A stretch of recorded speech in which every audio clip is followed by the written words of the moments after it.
All right. Welcome to episode 4 of the Avid Discussers podcast. I'm your host, Joshua Ray, per usual, and I'm joined as always by Ty Party. Ty, how are you doing today? As always, I'm doing great. How about you? Well, I am fired up after last night's draft lottery. After all the chaos of a play-in team getting the first overall pick, and this could mean if the Canucks lose to the Minnesota Wild, they have a chance at the first overall pick. What do you make out of all that? Okay, how can you not look at this almost and just say the draft lottery is rigged? Like giving the first overall pick to a play-in team. Like obviously, obviously you're gonna have your questions, but I'm full team tank after this now. And I said last summer that I was off Team Tank for good, but uh, this kind of made me wants to go back on Team Tank. And I get that if you you want the Canucks to win the play-in series against the Wild, sure, but the excitement of I believe it's 12.5% chance at Alexis Lafreniere in a first overall pick in a very deep draft excites me even more. And you do you if you want the team to win, but there's a uh, large chunk of Canucks fans who want the team to lose, so they have a chance at the first overall pick, and I'm fine with it either way. I look at it too as even if you don't win, where you can be drafting like 13 to 15-ish around there. And I was asking this again yesterday, is how many of those guys that are in that range are in regular drafts, like, anywhere between like the 6 to 10 range, because of how deep this draft is. Yeah, And you could be getting one of those guys at 15 that's relatively going to be the same value as somebody that's going at like 6 or 7 in a regular draft. So that's why, like, either way, I'm looking at as a win-win for Team Tank. um, you got your 12.5% chance at Mr. Number One, but even if you're drafting like 13 to 15, like, you're still gonna get a really good player. And I think, like, I don't think the Canucks rebuilt enough of their prospect pool that I think they need this pick desperately before they run into the contention window. And if you get Lafreniere, then you're really almost like setting up a dynasty in a way, because he's that freaking good. yeah. There are a lot of good prospects in this draft, and 13 to 15, it's a good spot. Uh, but the thought of Alexei Lafreniere on the Canucks is a dream. We can dare to dream as Canucks fans. We've been heartbroken before, hundreds of times, but let us dream. Like, could you imagine? Okay, the first line would be Lafreniere, Pedersen, and I guess with Besser too. It's a killer first line. But 12.5%. It's higher than the past year's draft lotteries the Canucks had in the past. So dare to dream. Like, please, God, please, please. If the Canucks lose the play-in series, number one, it will be great in our 50th season. Please. But in all seriousness, They're gonna push him.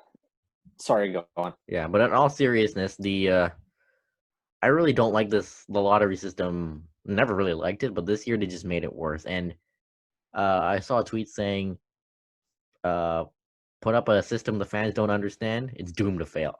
It's doomed to fail and mess up." And I think I was watching the post draft lottery show last night, and Brian Burke said it was a disgrace, the whole thing, and I kind of have to agree with him there. And uh, I really don't understand why they didn't just do a lottery with the last 8 teams that aren't in the playoffs, or what was it, like six? Yeah, six, 7.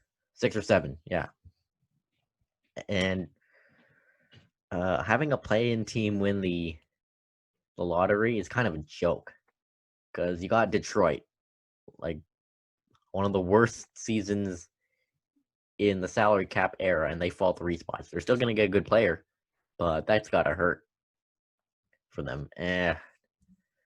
Um, And I think you shouldn't be allowed to fall more than 2 spots, for example. And you shouldn't be allowed to move up more than 2 spots.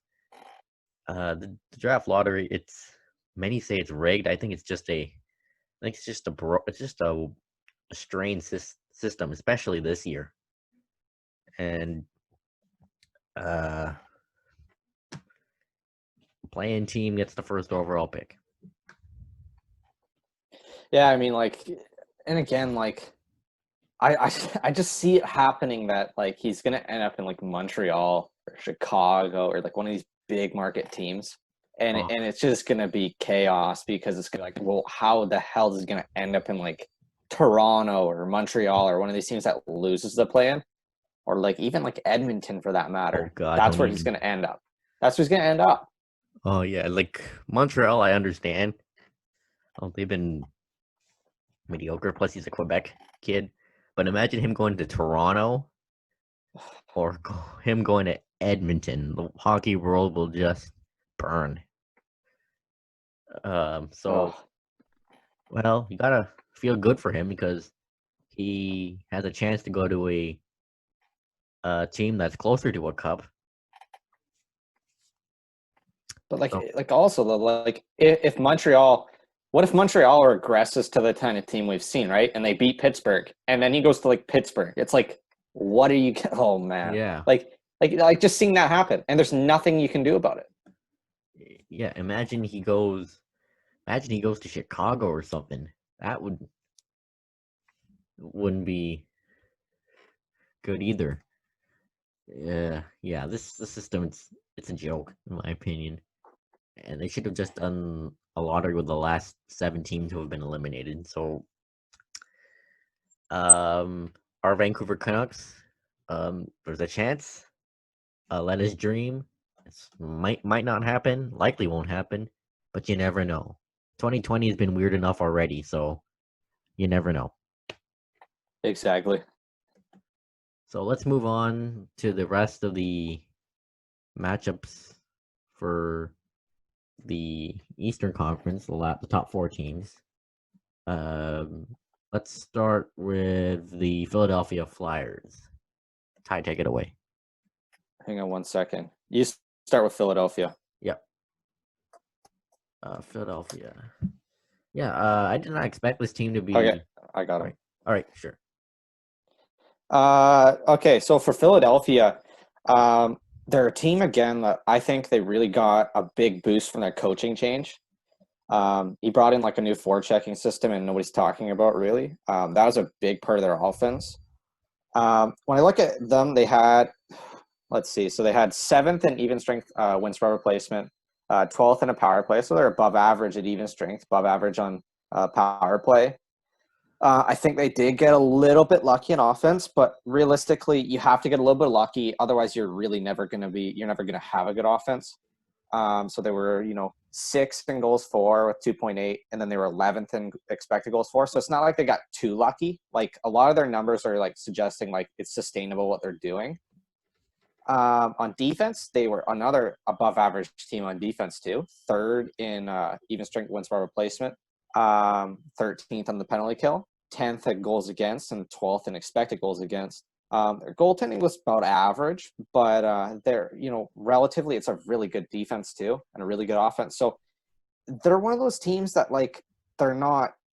I wouldn't project them to win the cup, but like I wouldn't be surprised if they're one of the teams that gets hot and just gets going. Still gonna have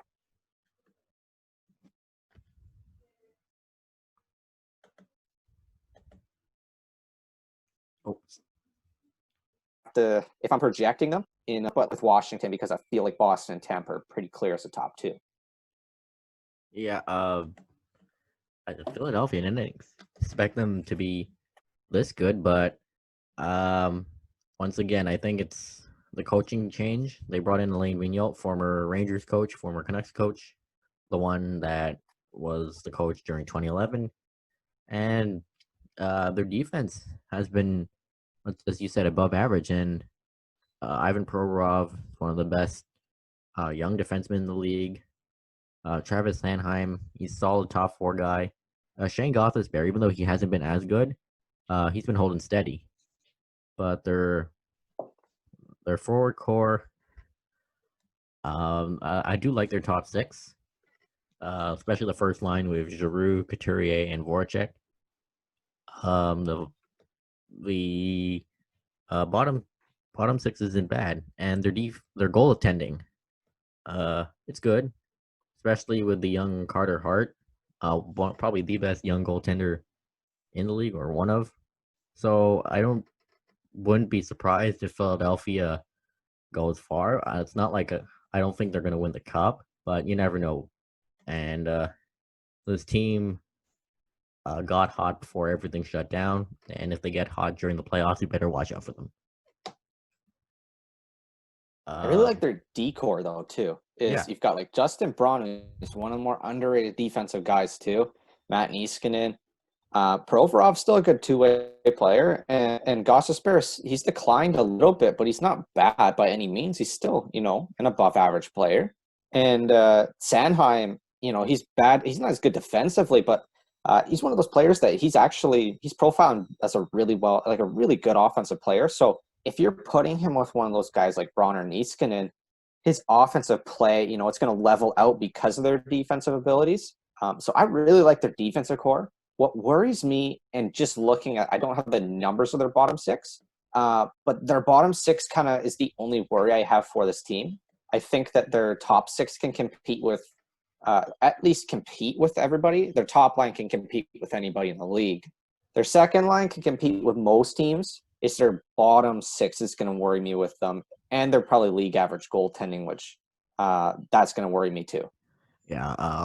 Their goaltending, it's average, but it's not horrible. But still, you got Carter Hart, the playoff experience, the nerves might come, and their bottom six, as I mentioned, it's good, but it's not great. So that could be a worry for them if the bottom six starts to deteriorate in the playoffs. But you never know with Philadelphia; they could go far. And I mean, their third line wasn't too bad. I just pulled up the numbers. Like Scott Laughton, he's not bad. He's a good offensive player. It's their bottom line, I think, that kind of was the problems, if I'm looking at it correctly that way. But it's like, I think they're a league average third line when you average everything out, but their bottom line is obviously, and again, like, you can't project the team to be bad because of their fourth line. So I think of it as that their second line is going to get exposed if they have a tough matchup with like Tampa or Boston.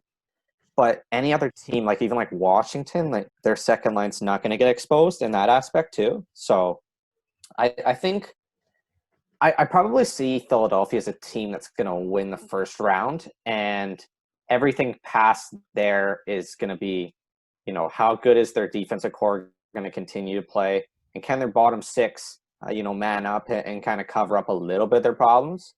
And then is Carter Hart going to, regress a little bit? He was really good that first year, came into the league. Obviously, it took a little bit of a step back this year, and, we kind of see that happen a lot. But, if he regains his form from his rookie year, this team could be scary. A sneaky team that nobody's talking about. Yep. All right. Let's move on to the Washington Capitals. All right. With Washington, again, like, everybody's going to talk about their like playoff experience, but like what he's talking about is that this team really has a bad defense, like a legitimately bad defense. So I think their offense is probably their offense is probably top 3 to 5 in the league. It's just their defense really worries me, because like their wins per replacement for even strength on offense, 3rd in the league. Goals for, 3rd in the league. Expected goals for, 5th in the league. So like, it's not like they're getting unlucky, and it's not like they're finishing at some insane rate. Their power play was obviously a little more inefficient than we have seen in the past. 17th in the league. That's not something we usually see from Washington. So again, I don't know what to make of that. But like, Washington has all the pieces to have a good power play. So like, I'm not going to put too much stock into that. What I'm going to put stock into, though, is that they are 19th in the league in even strength wins per replacement on defense, 24th in goals against, 19th in expected goals against, and their goaltending was really below average, like low-end starter level, like 21st. That's where Holtby was. I mean, like, I like to see Ovi go for another run, but, like, looking at these numbers, I just don't see how their offense can mask up their defensive problems that they have. Their forward core, it's still good, and as you mentioned, top 5 in the league, especially in scoring. But again, it's their defense that has been a problem this season, other than John Carlson, who's pretty much carrying them, and their goaltending. Holtby, he's kind of regressed this year, so that might be a problem in the playoffs. So can Washington heavily rely on Ovechkin and their offense and their power play? As you said, is 17th in the regular season, which was a big surprise for me because I didn't know that. But their defense might be their kryptonite, so is with their goaltending. And if Holtby gets back to the Holtby that he was during the Cup run, things could get better. I do see Washington. They could win the first round, and they could possibly go on to the second round, win the second round. But after that, can their defense and their goaltending hold up? Once again, this team could win the cup again, but it's just the defense and the goaltending that's what I'm concerned about. I mean, also look at them and they're like a really deep team. Like, nobody talks about how much depth Washington has. It's just that their depth is more of an offensive role, and their defensive ability for any of those players is really just not there. Like, you've got Jacob Rant, just a tremendous offensive player, terrible defensively. Oshie, another tremendous offensive player, terrible defensively. Ovechkin, tremendous offensively, terrible defensively. Richard Panik, offensive superstar, terrible defensively. And the list goes on. Kuznetsov, tremendous offensively, terrible defensively. Lars Eller, like, all these guys are like offensive guys, no defense. So again, I look at this lineup as can they outperform their defense, and can Holtby hold them? But I don't know. It's tough to put stock into it. I totally see them. It depends who they play in the first round. Because if like Carolina wins and plays Washington, I think Carolina can score against this team and they know them well enough to beat them. But like if they play like a Montreal or something, like I think that Washington is pretty safe in terms of winning that series. Yep, they've got the depth on the forward core, but many of these players aren't good defensively. I guess their best defensive forward would probably be Nick Dowd, who's also their best face-off guy and probably their best penalty killer. So, once again, the defense and the goaltending are issues that the Capitals should worry about. But depending who they play, they could go far, and things could change in the playoffs once again. So let's move on to the Tampa Bay Lightning. Hang on. We got to. Do you want to who their top 3 defensive players were this year? Then. Oh yeah, sure. Let's do that first. Garnett Hathaway. Yep. A guy who's not with the team. Brendan Leipzig. Oh dear. Nick Dowd. Yep. Nick Dowd's underrated as hell. Like I'd rather have him than Beagle. Yep. And then Travis Boyd was 4th. Like all like 4th line guys that were like good defensively, but like any of their superstars are like terrible defensively. So I just look at this team that like, I mean, they can get it done, but again, it comes down to, can your offense outweigh your defense? And that's a tough question you got to ask. Really is. They totally could do it, but it's a tough question you got to ask. Oh man, Brendan Leipzig was one of their best defensive forwards. Well, he's in the KHL now. Good luck to him, I guess. But let's move on to the Lightning. Let me bring them up here. All right. Tampa Bay. I'm going to go on a limb and say that I think Tampa Bay is the best team in hockey this year. even if their numbers wouldn't suggest it. When you look at their offense, second even strength wins per replacement, 6th on the power play. They were 1st in goals for, 7th in expected goals for. Obviously, they had a really high shooting percentage, but again, the expected goals back it up that like it's not like it was unsustainable what they were doing. Obviously, they did get on the good side of puck luck for offense, but at the same time, like their expected goals, that's going to show you how many shots they're taking and the quality of them, and kind of give us an estimate of how many goals they should have scored. So it's not like they were getting like absurdly lucky either. Top 10 in both of them. And then when I look at their defense, this is one of the things that puts me over the top for them is they've got a top 10 defense on top of that, like, top 5 offense too. 8th in even strength wins per replacement for, and then 6th on the shorthanded, 6th in goals against, 4th in expected goals against. And that the other thing I got to make of that is that their goaltending was not good, and that they were still 6th in goals against. So, and then even looking at their play driving numbers too, is they were 2nd in expected goals for, 4th in shot share and Corsi. And the thing that makes me really like them too is they were 1st in my great stat of quality starts. Yeah, a very well-rounded team all around is what the Tampa Bay Lightning are. Great forward core, good depth on the offense, on the defense. Goaltending wasn't as good as it was the year before, but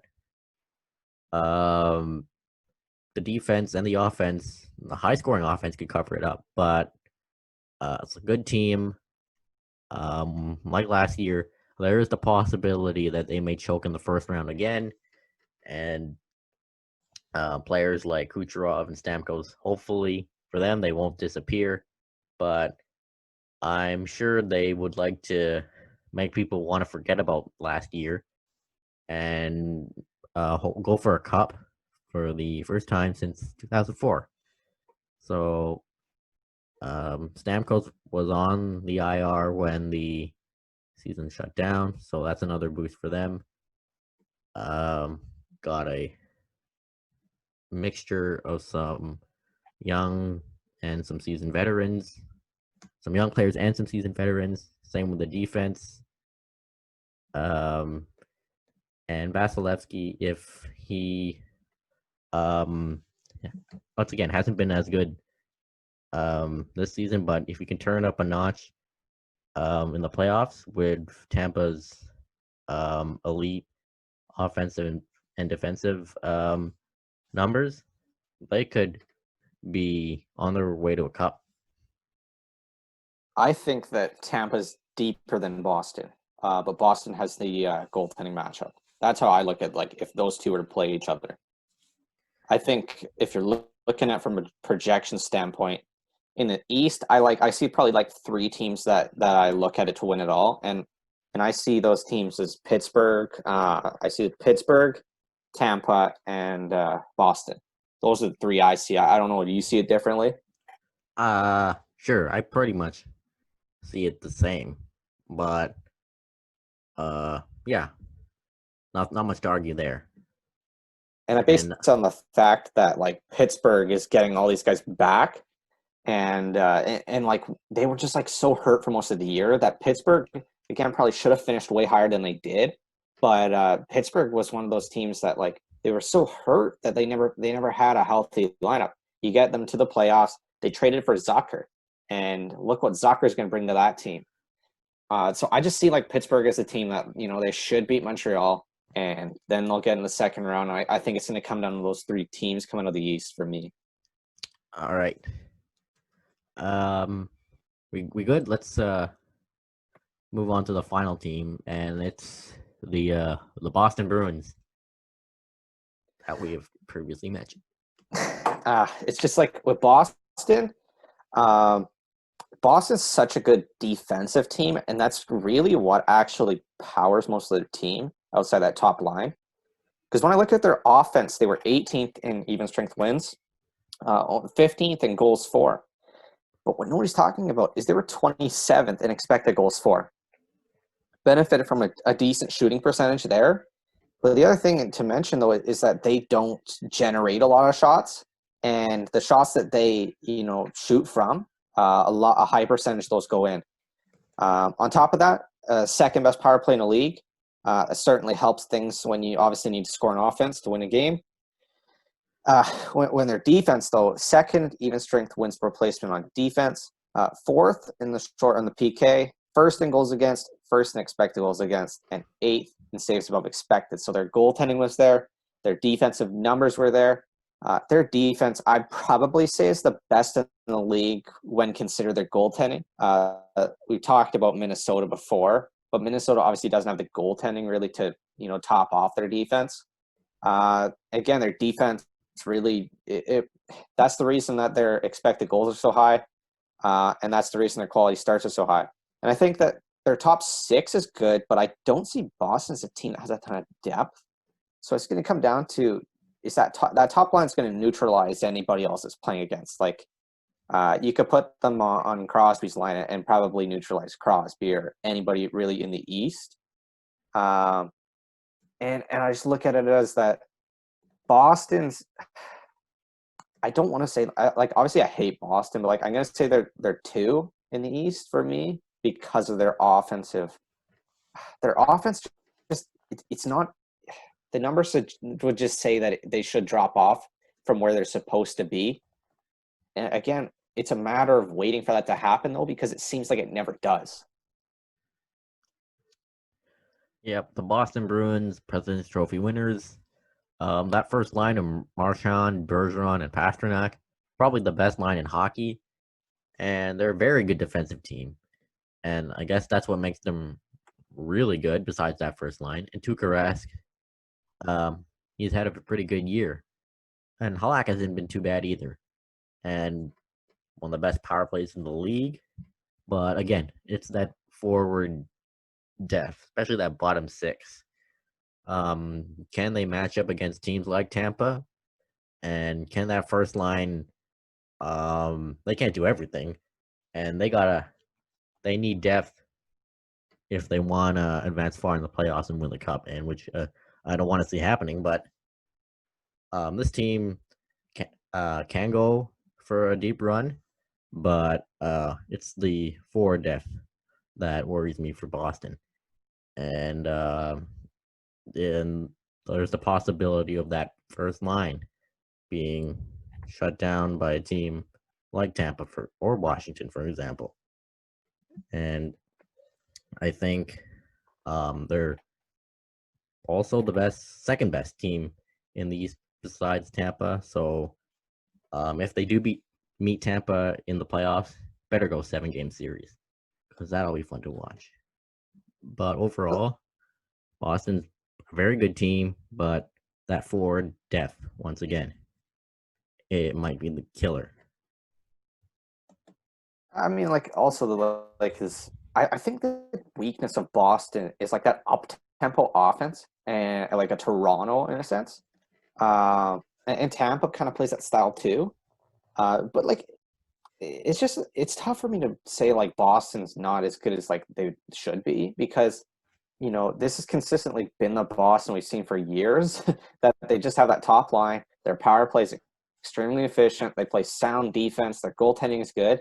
That's how they win hockey games. So I'm not going to just go out and say like, oh, Tampa, the Boston's not as good as they're supposed to be because that top line's legitimately carried them, and their second line's good. It's that bottom six again that makes me worry a little bit about them, but their defense is just so good that even from the bottom six standpoint, you can never count out Boston. I probably say that they're two out of the East for me.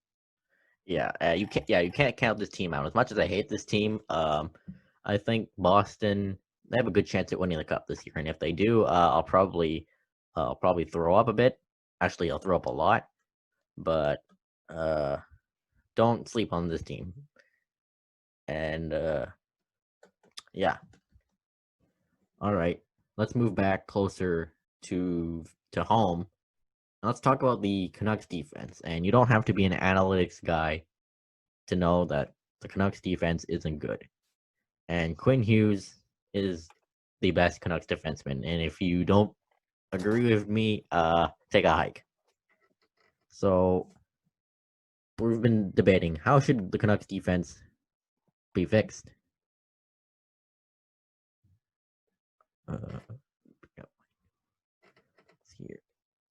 Uh, Ty, you got the numbers. Take this one away first. All right. Wait. So when you look at the Canucks defense, I'm going off expected WAR because that's why I like to look for defense. It doesn't punish them for their goaltending playing bad or, the puck luck of their teams in front of them for their scoring when they're in the ice. So when looking at expected WAR, the two defensemen that were the best in the Canucks last year was Quinn Hughes at 1.7 wins per replacement for, expected wins per replacement. Troy Stetcher slightly behind at 1, and then there's a big drop off. Alex Edler's at he's just an average defenseman, and then everybody else that is below replacement level. So I think that when I look at this is that the three most important guys to keep, for the time being are Quinn Hughes, Troy Stetcher, and Alex Edler. Other than that, I realistically think anybody else can take a hike because they're not. You can bring in a guy on a league minimum contract, and he's going to theoretically perform at the same rate that any of these guys have really performed at. And these guys aren't league minimum players. They're getting Tyler Myers 6. Chris Tanem's in like the 4 range, and he's probably going to be on the same if they re-sign him. Jordy Ben right up there, and Fantenberg. I think Fantenberg's at like 1 something, so he's not terrible, but this is a team that they're going to need a lot of problems to fix there, and I think that really starts with letting Chris Tanev walk, and I think that also comes down to what are you going to do with Jordy Ben and Fantenberg, and if you're going to have Tyler Myers, you're going to have to build around him because you've really committed to that long deal, and there's probably not going to be too many buyers for that deal. Yeah. So Quinn Hughes is an obvious keeps. I guess Edler as well, and even Troy Stetcher, but I'm fine with letting Chris Tanev walk. We've mentioned before that he's on the decline and he's gonna want a lot, and it's gonna be another anchor of a contract, so letting him walk is fine. Now, you can always improve the defense through trade or free agency, but once again, do not sign a guy that like before is close to his 30s and sign him to like a 6-year contract. No, we don't want another one of that. And I believe that a few weeks, maybe a month ago, Harmon Dial of The Athletic, he wrote an article about which Canucks defensemen to trade for, and some names that came up, he said, were Vince Dunn, Caleb Jones, and Henry Yoki-Haru. All he mentioned that gave us some numbers that they're all pretty effective, but they would come at a cost for a trade. And then there was another article by Harmon and with Thomas Drance saying there are some defensemen that the Canucks could go after in free agency, and one of the names that intrigues me is Dylan DeMello, and his contract is at a league minimum. It's a low risk. The analytics show he is really good. He has a good shot, and he can provide offense, and he isn't too bad defensively, but his play away from the puck is a concern. And I remember this quote from Paul Maurice, the Jets coach. He said, his stick so many times knocked pucks down. His passes were on the tape. That was pure. What would you call it? Coach's porn? When you're watching the hockey video, that's pretty darn good. So, that's someone I'd like to go after. David Quadrelli also mentioned Radko Gudas in a Canucks Army Monday mailbag, and I looked into him. 3.35 million, coming off a 4-year deal with the Capitals. He's solid defensively, but his transition with the puck off the ice is a concern. And you can always bring up a guy like Brogan Rafferty, who had a great AHL season, but I think he might use a little bit more seasoning because the NHL is a different game, but you never know. All right, looking at those guys, out of everybody listed there, the one that worries me most is probably Yokoharu, and how much we want to attribute that to playing for Buffalo. His numbers were like he's below replacement level for defense. So he's not as good offensively, but he's below replacement level offensively. Defensively, he's he's probably above average, and that's the big question though: is his offense, is that what you need from a defenseman, and how much are you bringing him here on? When I look at Gudas, his defensive play has really declined this year. Another guy that's below replacement level because of his defensive play. I think that the Canucks really need to look at a guy that's kind of got a solid two-way profile. So I look at it as that DeMello, Jones, and Dunn are all fit that build. Jones' offensive game kind of, is a little bit better than his defense, but he's still above average defenseman. Clearly, the best out of all those guys is Vince Dunn. He put up, from an analytics standpoint, similar numbers to Quinn Hughes. So that's another guy that I'm willing to pay almost anything to get. And is that a guy that you could trade a prospect or for Tannen for? I'd probably still do that in a heartbeat because I really have a high respect for Vince Dunn. I think he's a very good two-way defenseman, just about as good as anybody really for, as much as you're going to pay for that. I'm a little more hesitant on Gudas and Yokoharu. DeMello, I think I could get on board with. And Jones or Dunn, I'd totally be on board with. Yeah, 100% with Vince Dunn. 100%. He, as you mentioned, he is very great defensively, and he's not too bad offensively either. But sure, I'd be willing to give up maybe someone like Virtanen or a prospect for him. But Caleb Jones too. I've been pretty high on. Yoki Haru. He has his concerns. Ever since he was drafted, even before his draft year, his play in his own end has been a concern. And I've seen that he has given the puck away, like in the most deadliest territories of the ice. And yeah, Gudas, his transition up the ice, it's a big concern. So DeMello, Dunn, and Jones those are three guys I'd like to go after as well, especially DeMello.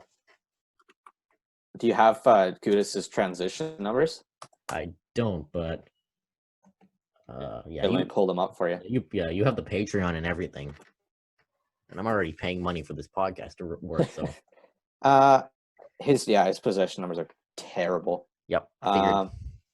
25 percentile. I think that's like who's the closest defenseman to that? Like, I don't know what Edler is at anymore. Yeah, that's like Edler territory around that. Oh. So it's not like terrible. Edler's like 39%-ish. Yeah, around there. Again, like Yokoharu is like, and the thing is from like a numbers standpoint, his defense isn't even the problem with him. It's more his offense. But again, is that a guy that we look at it from, he's playing in Buffalo. His development was all probably terrible because Buffalo's, system is pretty much proven to be terrible in developing the players. Chicago, and I think they rushed him. Yeah, and I think they rushed him a bit. And then they traded him for Alex Nylander. Yeah, so like how much do we want to attribute that to? How old is he? Is he young still? Yoki Haru, let me Google. I think he's quite young. 21. Because I don't know. Like, if he's 21, can you put him in the AHL for another year? Is that not going to happen? I'm not sure. Probably not going to happen. Probably not going to happen. Before he was traded from Chicago to Buffalo, he spent some time in the AHL. So yeah, I doubt the Canucks would do that if they acquired him. Yeah, it's like, but like, I just see it's like those guys that have. Those guys that get rushed in the NHL, it almost seems like they can't even recover it because again, if you come in the NHL, you make a ton of mistakes and you get beaten down by coaching staff. Like, what are you going to play like? You're going to play terrible. You're not going to learn from anything. So again, like I just see like I have a tough time bringing him here unless it's on a really cheap contract where he's on a bottom pair role. Caleb Jones or Vince Dunn, I could see them playing a top 4 role, and probably the same with DeMello. I'd almost like I'd probably rank it Dunn, DeMello, then Jones, and only because DeMello's defensive game is so much stronger than Jones. It's not to say that Jones is bad at defense. It's just I think the Canucks at this point really need to prioritize the defensive game for the defensemen and not chase these, Tyson Barrie, Tyler Myers type defensemen that you don't need them because you already have like guys that you don't need a guy that's so good at offense and he's terrible at defense because you don't have any guys that are strong defensive drivers of the puck. Yeah, you need defensive guys, defensive defensemen here. You don't want another guy who can provide offense but is mediocre at defense. No to Tyson Barrie, and definitely another name that has come up. Not from the Athletic is Alex Pietrangelo, but I say no to that because 29 years old, still in his prime, but the decline is inevitable and it's going to come pretty soon. So no to Pietrangelo, despite what the people in the Canuck Way comment section are saying. Well, the thing is, though, is with Pietrangelo, he's so freaking good. But yeah, he is. Where are you getting your money from? Like, exactly. If you didn't sign Tyler Myers, if you didn't sign Tyler Myers, then full steam ahead. The J Eagles. If you didn't sign those guys, then full steam ahead, and you have a pair. But again, like with those guys in the 29-year-old range, is sometimes they just slowly decline, right? And then he's maybe like half a win above replacement, like lower than he was at 29 at like 33 years old. And then there's other times where you see Louis Eriksson type decline and you sign a guy and he's like a shell of himself and you're just like, what the hell happened? So again, that's where the risk with these 29-year-old signings come. If the Canucks are in their cup window and Pietrangelo is the guy to put him over the top, then, you live with that risk because you don't care about it. You think we want to win a cup. So you sign those guys. But in the Canucks case I don't see them contending realistically for anywhere between 2 to 4 more years. So if you're signing Pietrangelo for a 6-year contract, right, then all of a sudden you bring him in and say that you get 3 or 4 years of that positive contract, right? At most, you're going to be getting 2 years of contending value from Alex Pietrangelo, and then all of a sudden he's on your bottom pair when you're contending, making $9 million. Like, that's where you got to worry about these contracts. Once again, teams should go after these big name free agents only if they're a contender or have a lot of cap space. Like Pietrangelo is a guy to sign if you're a team that's in win now mode, but the Canucks are still a playoff bubble team, and I don't see them being a contender for at least another 2 years. 2 years time. That's when I hope they become a contender. So once again, no to Pietrangelo and no to Barrie this year because he's been terrible defensively. But the thing with Tyson Barrie though is he's always had a bad defensive game, but like his offense has kind of made up for it. Hasn't been the case this year because again, how much we want to contribute that to coaching because of the role they put him into. But again, like I also look at like, and that's it's not always the case with signing these big free agents. Like if you have like a Panarin or somebody who's like, that you're going to get, positive value out of their contract for more than like 50% of it in terms of that, then you sign that in a heartbeat because he's a game changer. But Pietrangelo is a game changer, but how much longer is he going to be a game changer? That's the question with his contract for me. That's where like I worry about signing guys that are 29 years old, 28 even, on these kind of like big contracts because again, like Father Time's undefeated, and how much data we have access to. We've looked into this how many times that the guys start to kind of really decline heavily in about 28, 29 years old, and then really into their 30s. Players hit their peak at about 24 and then slowly decline from there. Yeah. And a good example would be the Erik Karlsson contract. And looks like he's becoming a shell of his former self in San Jose. So San Jose is going to have to live with that for another, how long? 7 years or something? Good luck to them. Let's move on to the bottom six situation. And Malcolm Ert asked this question a few weeks ago, and I guess we'll just address it now.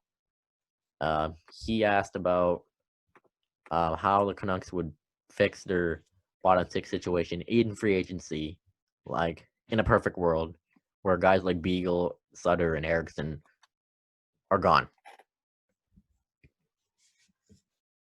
Let me bring up notes.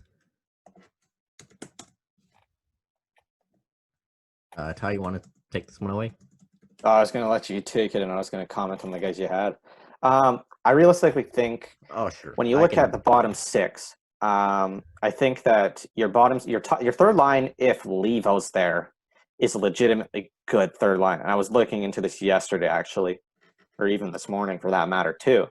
Is that Virtanen realistically was a third line player if you didn't want to count the amount of puck luck he didn't have this year.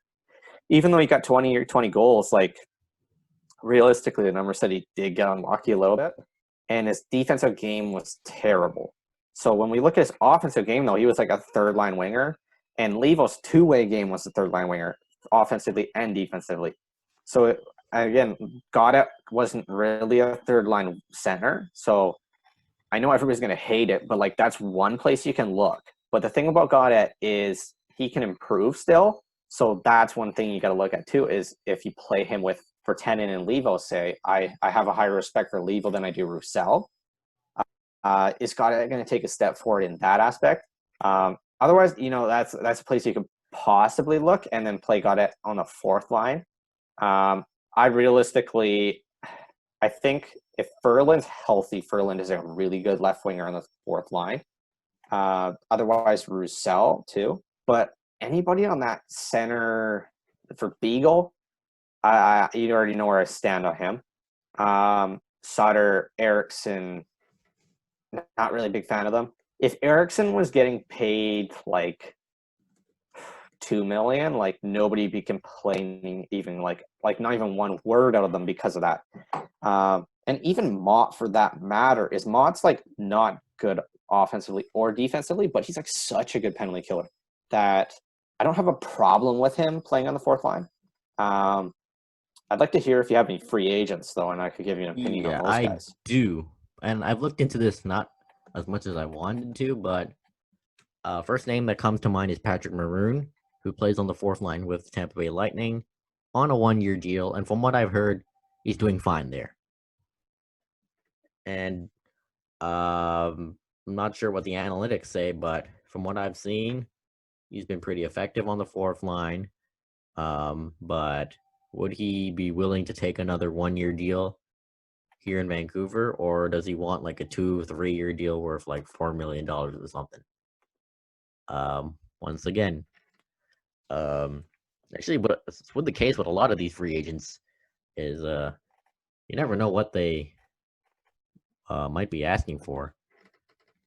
So I take Maroon on a 1-year deal. Heck, I can even take him on a 2-year deal, like around like 1.5 million, for example. I think that I'd almost be willing to give him a little bit more because he's actually really good from an analytics standpoint. It's just that how much do you want to pay a fourth line guy if he's going to get that many minutes, though? That's the big question. Very strong two-way profile, very strong. But the thing is, again, how much do we want to attribute that to? We're going to be paying him to play on the fourth line. Big question you got to ask. Yep. Who else would be? Kyle Clifford. Clifford, the big red, and well, he's not red, but you get what I mean. But was traded in that trade. Forgot what it was because it's been so long without hockey. From the Kings to the Leafs, and he's doing pretty well on the bottom six with Toronto. But again, is he going to take a cheap deal? And if he wants, like, hopefully he doesn't want like a 4 times 4 contract. Because hell no to that. And has proven to be very effective. A guy to stand up for, almost like a Furland type, but with lesser value. So Kyle Clifford would be another guy to go after. But once again, it's tough. So it depends on the contract that he wants. That he wants. When I look at Clifford, though, too, is very strong two-way profile. Not as strong as Maroon, but another guy that's an above-average offensive and defensive player. Big question, again, is going to be how much is he going to want to take to I think I'd probably give him a 2-year deal. Yeah, I would too. I think the big question, though, is how much are you going to pay him? I think that the max I'd probably go is like 1.1 to 1.3 based on his numbers around there. That's probably about what he's worth. I think that I could probably go to almost 2 for Maroon, but that's, again, how much he's based, how much he's worth. But the thing is like I don't want to pay a fourth liner that much because I'd rather spend my money on the top 6. So the big question is, would you be more comfortable paying? Obviously, Maroon's the more safer bet between the two, but Clifford's kind of like 50% of the player Maroon is. It's a big question, though, is which of these guys is... I think Maroon's going to be able to cash in big on the next contract. And Clifford, I could probably see Clifford's going to go to some contending team on the fourth line. Could be the Canucks, though, because of how many of the old Kings club they have going there. So you never know, though. Who else is on here? There's also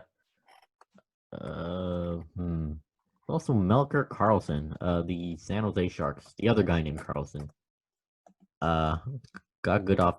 It's been pretty good offensively on the Sharks' bottom 6, but let me take a look at his cap hit first. You want to take the numbers away with him? Yeah, I'll take a look at the cap hit. Oh yeah, 3 years worth $6 million.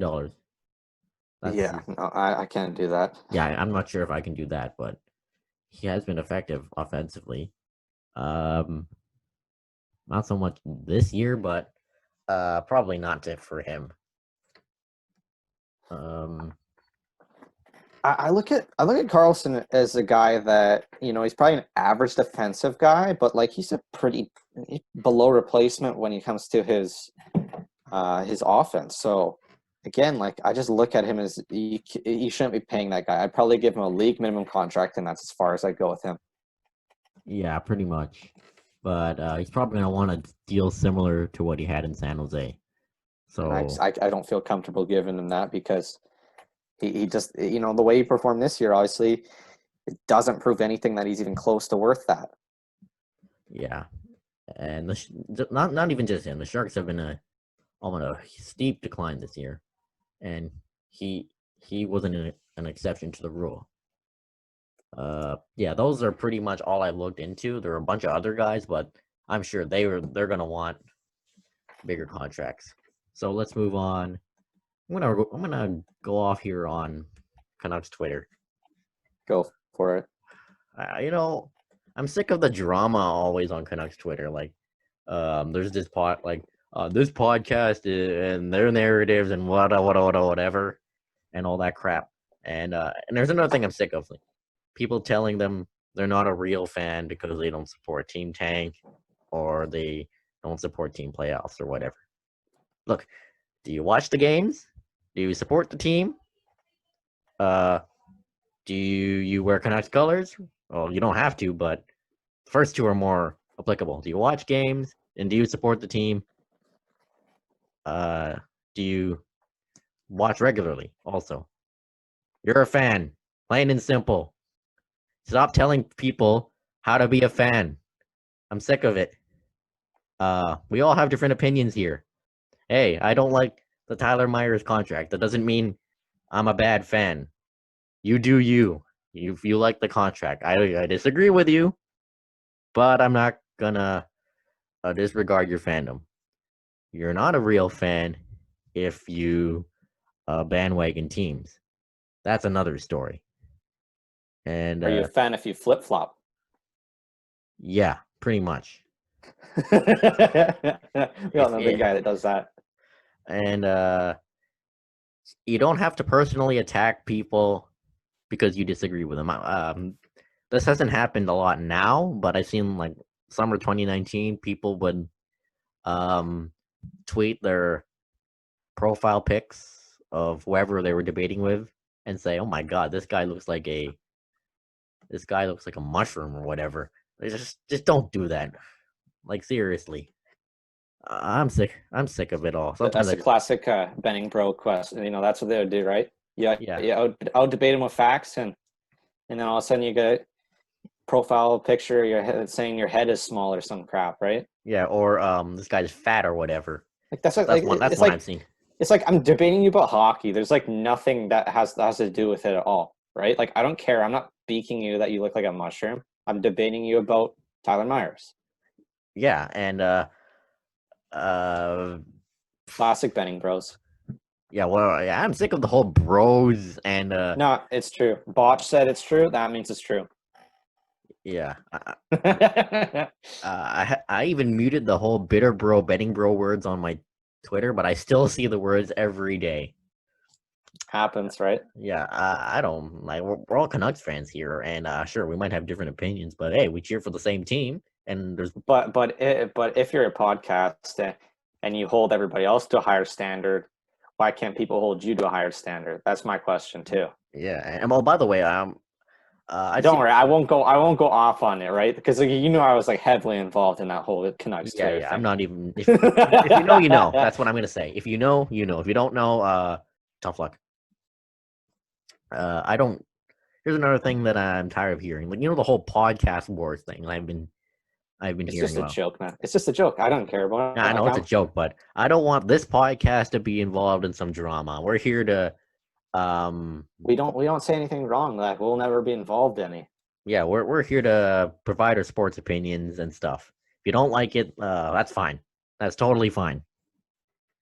Uh, well, like seriously, Canucks Twitter sometimes. Remember the day of the JT Miller trade? That day was brutal. Oh, like oh my god, oh my god, how can you You say see that? the statistics though? Apparently, the Canucks are the second worst fan base in terms of vulgar language used on Reddit. I'm not The well. Oh, that's on Reddit, but highest was like the Flames or something. yeah, it was the Flames, and I'm surprised we beat the Flyers because their fans are But very vulgar. we're the worst. We're toxic. Embrace the hate, as Yeah, they always embrace say, the right? hate, but Embrace the hate. sometimes the toxicity goes way too far. Like, don't It's all good. don't say someone's not a real fan because they didn't like the Tyler Myers contract or whatever. Don't go attacking people for um like saying, "Oh my God, you look like a potato" or whatever, and posting their profile pic. And don't go attacking other people's like if they have a job or a business or any of that, or don't threaten anybody. I don't even Play nice. comment on that last one because that never even happened. Yeah, I've seen some weird stuff. But hey, Canucks Twitter. I know what that was referred to, but like it never even happened. The Oh yeah, business one, right? oh yeah. We can all share opinions. We can always debate, and no personal attacks, and no calling out people for their fandom. The hey, the world. It's getting pretty bad on here. Let's just say, right? Like okay, I'll debate anybody. Like I don't care. I don't care where you're from, what anything, right? I'll debate anybody. But like just because I out debate you with facts, then don't come at me personally. Like I'm never gonna come at you personally. So what's the point? But like if you come at me personally, then like and you harass me, I got every right to fire back. So Yep. Don't attack anyone personally. That's pretty much my message to Canucks Twitter. Hey, just we're all here to debate, and hey, exactly. if we had the same opinions, it wouldn't be as fun. What sports wouldn't be fun if we weren't debating. That's what I tell everybody. I say, just because I got a different opinion, it doesn't mean we're the fan of the same team. And I'll debate you about anything. Just because again, sports would never be fun if everybody had the same opinion. I'm sure we got tons of different opinions. I Yeah, got me tons and of different Ty. opinions with the guys I talk. I got tons of different opinions from the guys I talk to the most about Oh yeah, Canucks. and Canucks Twitter can be really bad and toxic, but from what I've seen, like I've heard Leafs Twitter is bad, and like other hockey teams, I think they're not as bad as we are. But you know which Twitter fandom is bad? Soccer Twitter. They are the worst.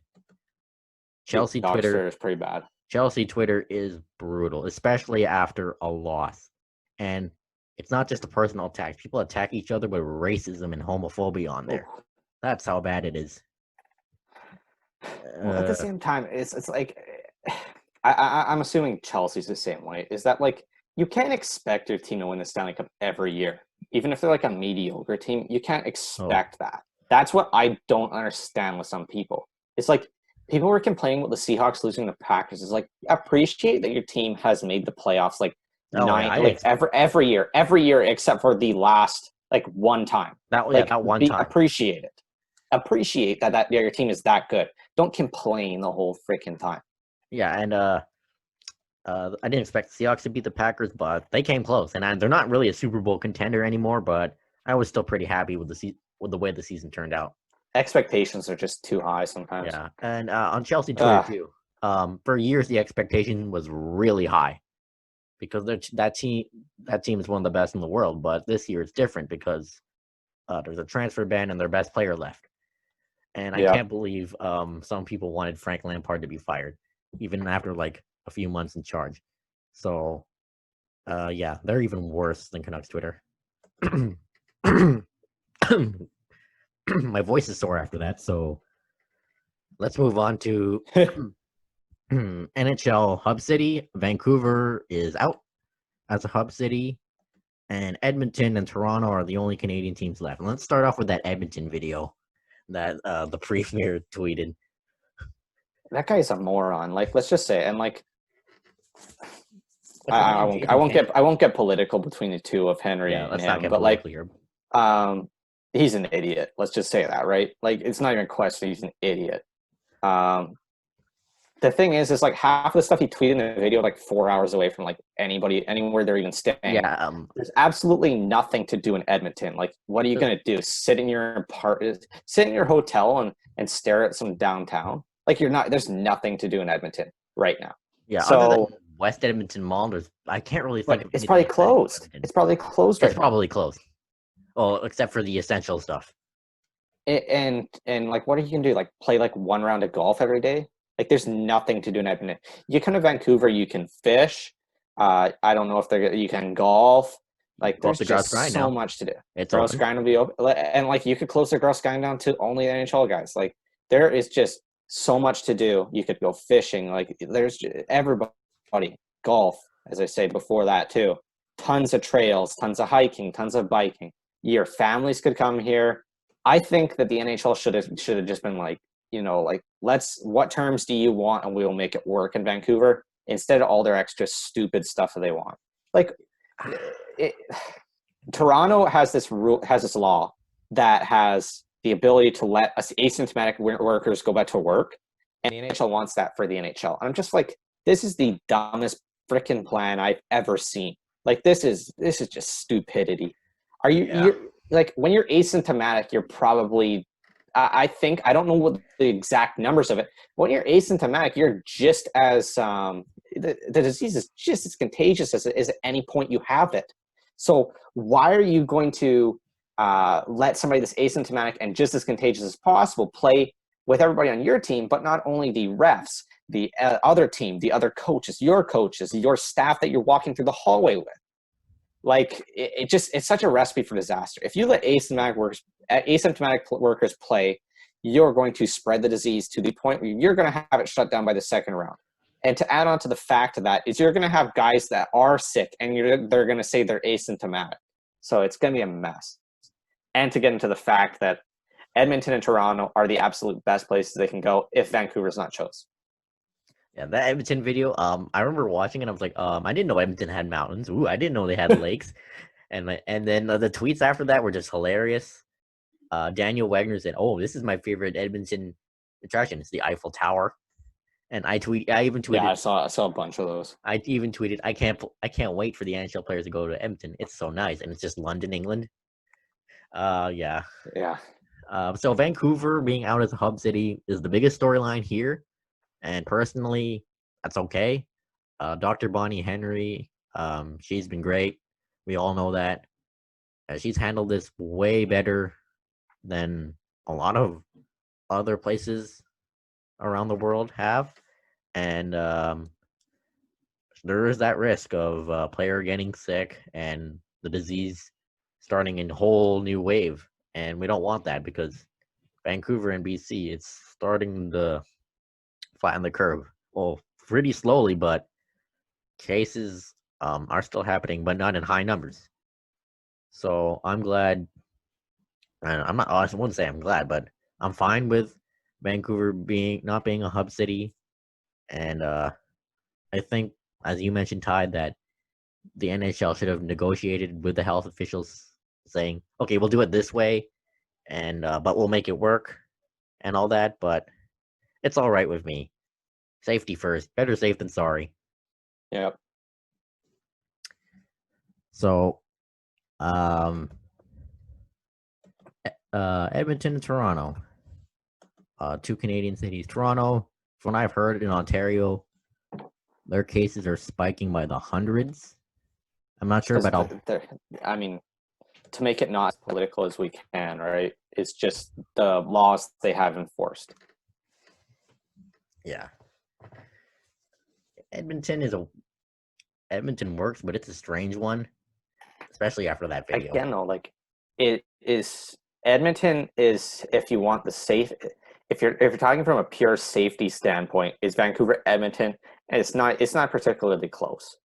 But the thing is the NHL did not want to bend to the rules that Henry had in place, because if somebody tested positive, they were going to pause the series, right? Or something along the lines of that. And the NHL saw, nope, not going to happen here. And so they tried to play hardball, and Henry just gave him the middle finger. Yeah, and I'm good on her for that. Yeah, respect. And, she's a queen, and we all love her. She's doing great. To be honest, canceling the season, it would be the best move, but the NHL and Gary Bettman, they need their money, they need their revenue. But I've said it countless times that canceling the season is the best way to go. And if a player gets tested positive, hopefully it won't happen during the playoffs. It's going to be chaos. Yeah. Oh, siren. So we've got the redo interview with Chris Faber coming up, and hopefully the audio will save properly. If not, I'm going to be so pissed. So Ty, you've got to run for a bit, and I will do my soccer talk, and we'll do the questions and best and worst of Twitter. We'll record it after Chris's segment, and it won't take very long. So, right. All right. So before we get into that, let's You want to do the questions right now? I could go to like 1:45. I just could be back. I'll be back for 3. Sure. We'll do the best and worst of Twitter right now. You're still recording, by the way. Yeah, I'll edit that part out. Okay. I was like, I have a bunch of my bookmarks. you want to? Do you want to do the soccer first, or should we? I'll just stand around because like I don't know specifically about it. Let's do the soccer talk first. You go for it. Yeah. Okay. So the biggest story, I guess, in sports is, for the first time in 30 years, Liverpool are Premier League champions. And I never thought I'd see this day come. And I never wanted that day to come, but lo and behold, it happened. But they didn't win it on the field. Chelsea and Manchester City were playing, and Manchester City's in second, the reigning champions, and Chelsea beat them 2-1. And as a result, Manchester City's run for the title was over, and Liverpool were champions. Well, they were going to win it for quite some time, and because they were way ahead of everybody. But it finally happened. It's official. And thanks to Chelsea, Liverpool are Premier League champions. Oh, by the way, the Lampard and Steven Gerrard debate is over. Lampard is better than Steven Gerrard because he's won more league titles for Liverpool than Steven Gerrard has ever had. No question. Franklin. Therefore, Lampard is the better player than Steven Gerrard. So, yeah, I said what I said. And Liverpool, all year, they've been a powerhouse. That front three of Salah, Mane, and Firmino, they couldn't stop scoring. Virgil van Dijk, the best defender in the world. Alisson is a great goaltender. Jurgen Klopp is such a good guy. A great manager. Is up tempo football, high scoring. It took years to implement, but they've finally done it. They're champions, and they were just so consistent all year. They were clinical with their finishing. Defending was great. It was like no one could ever beat them. Well, except for Watford and Chelsea in the FA Cup, but that's different. So,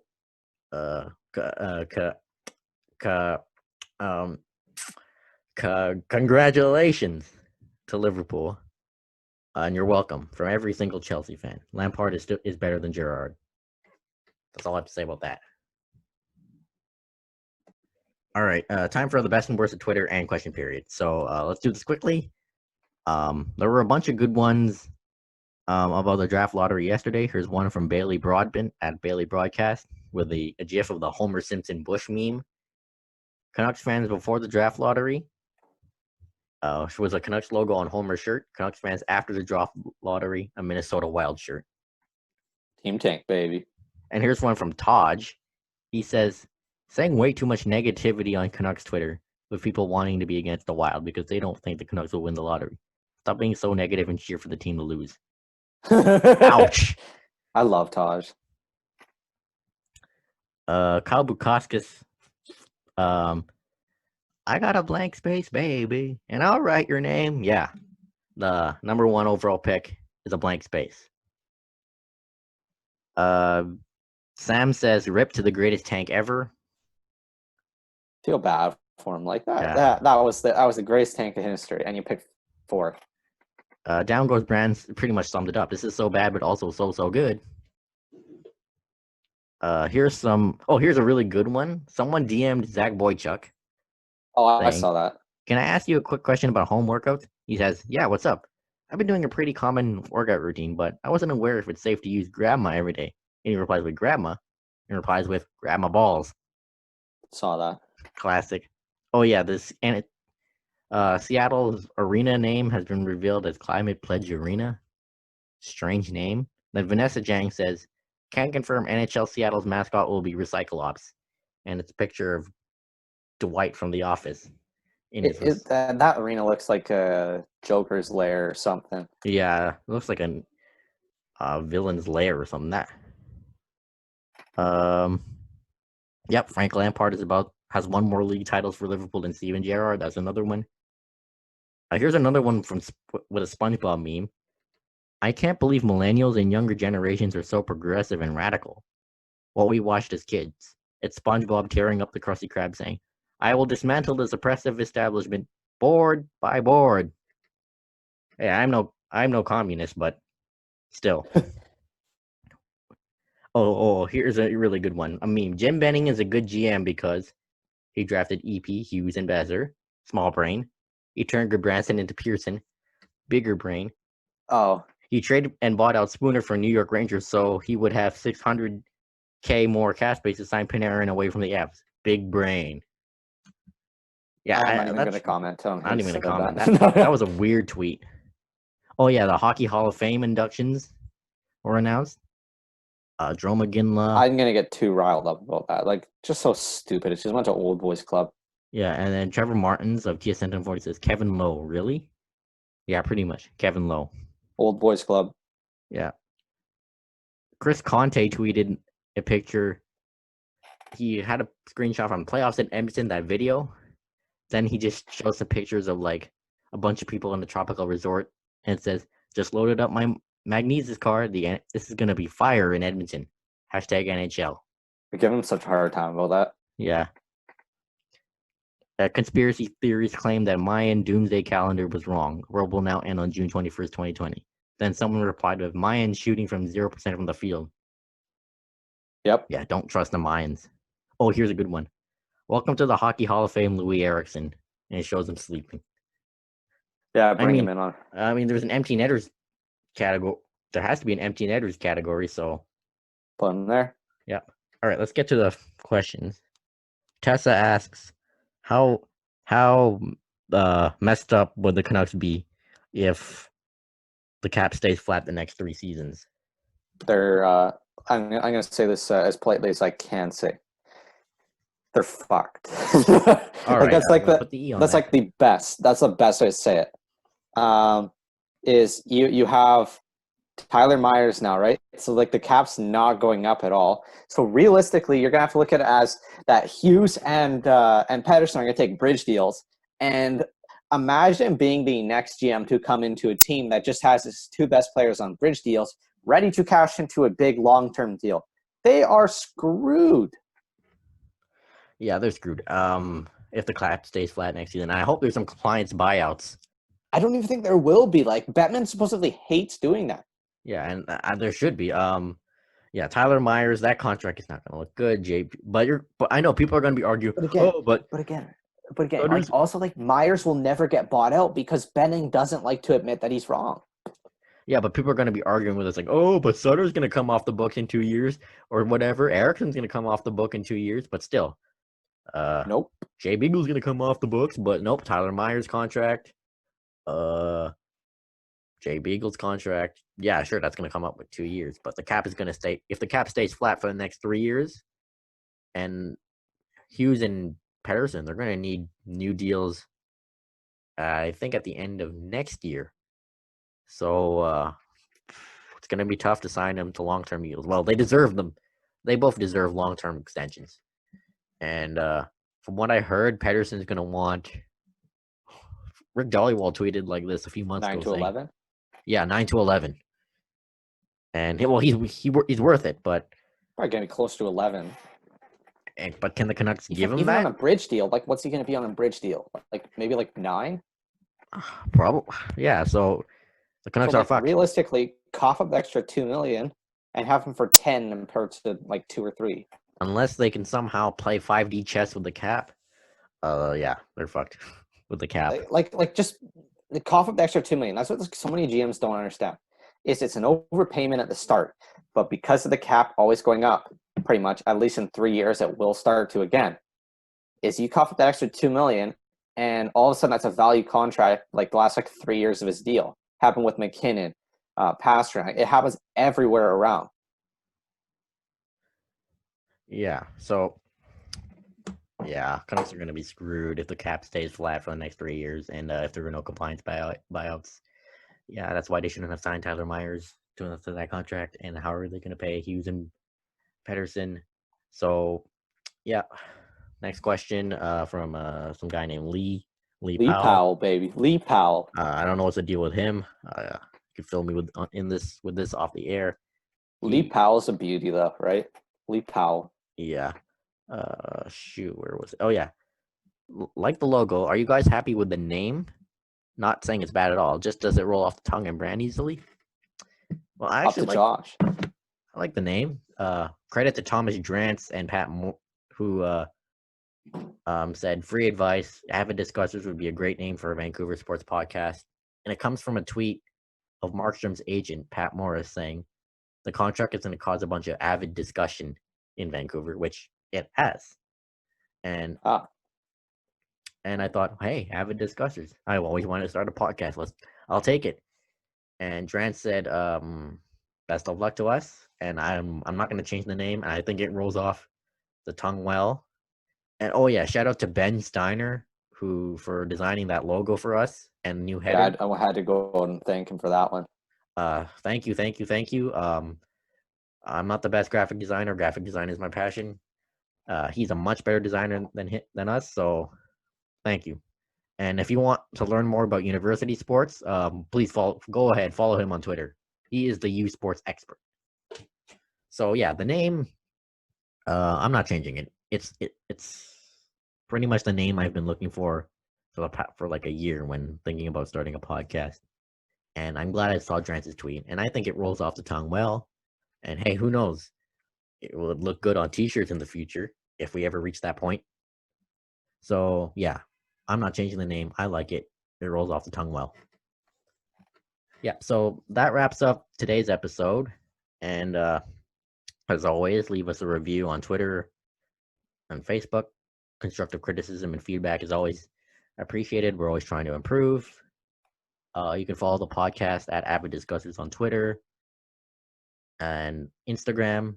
Search up Avid Discussers on Facebook and like our page there. And you can follow Ty at TParty21 on Twitter and Instagram.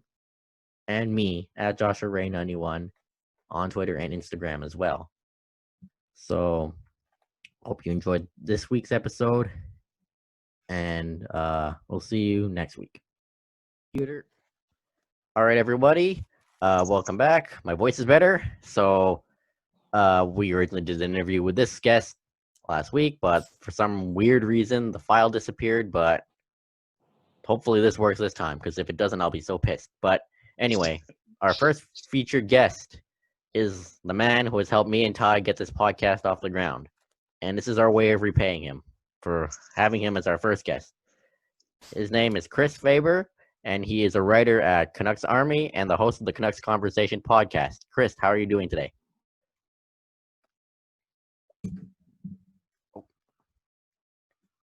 I'm doing awesome, man. Just kind of getting all set up here. We just released our big episode with Sammy Sallow, Rick Dollywall. So yeah, I'm having a great day, getting a lot of great positive responses on Twitter, and that stuff fires me up. So I'm right back into it now, working on a couple articles, see if I can get a couple things banged out, because I love the positive reinforcement. I love that kind of thing. Great. And hope to listen to that episode after this podcast. But let's first start off with how you started Canucks Conversation, and what were some of the troubles you had at the beginning? Yeah, I started the show in November of 2018. That was after I got let go from another Canucks podcast, and I took a few months off, tried to figure out what I wanted to do, and then I decided to start a show where I just talked to a bunch of random people from Canucks Twitter, and it kind of just grew from there. I got able to talk to some big name guests in episode 5. That was Harmon and Jason Botchford coming on the show. From there, that's when the show went from 20 listeners a week to in the high hundreds. Maybe I think we did 1,000 on that first episode of Botch and Harm, and then from there it was just kind of blew up because of them. So it's funny to look back now and see, like, Jason Botchford didn't even know that he was helping me out so much at the time, but like he kind of made this show what it is. So I owe a lot of my success to that man. And Harmon as well. Harmon helped out as well getting on that show. That was kind of like the big game changer for me when I brought on those two guests. And it kind of just grew from there. Like, we're seeing a lot of podcasts now that want to go out and feature other people that are interesting folks on Canucks Twitter. And, it felt like I was kind of the only show doing it at the time. And it seemed to work for me. And getting a lot of these people's voices out there was cool because, you don't really get to hear like the way that they're trying to say stuff when they're tweeting it out. But when you actually get them on a podcast and talking for 30 minutes, I did this with both you guys on the show, right? Like, it was cool to kind of talk to you guys and hear, like, putting some power behind it. We heard Ty on 650 the other day. You can see him making his points. And it sounds a lot better when he's doing it with his voice instead of on Twitter. Because I know a lot of people like to hate on Ty on Twitter. Embrace the hate, baby. Got a listener question here from Tessa.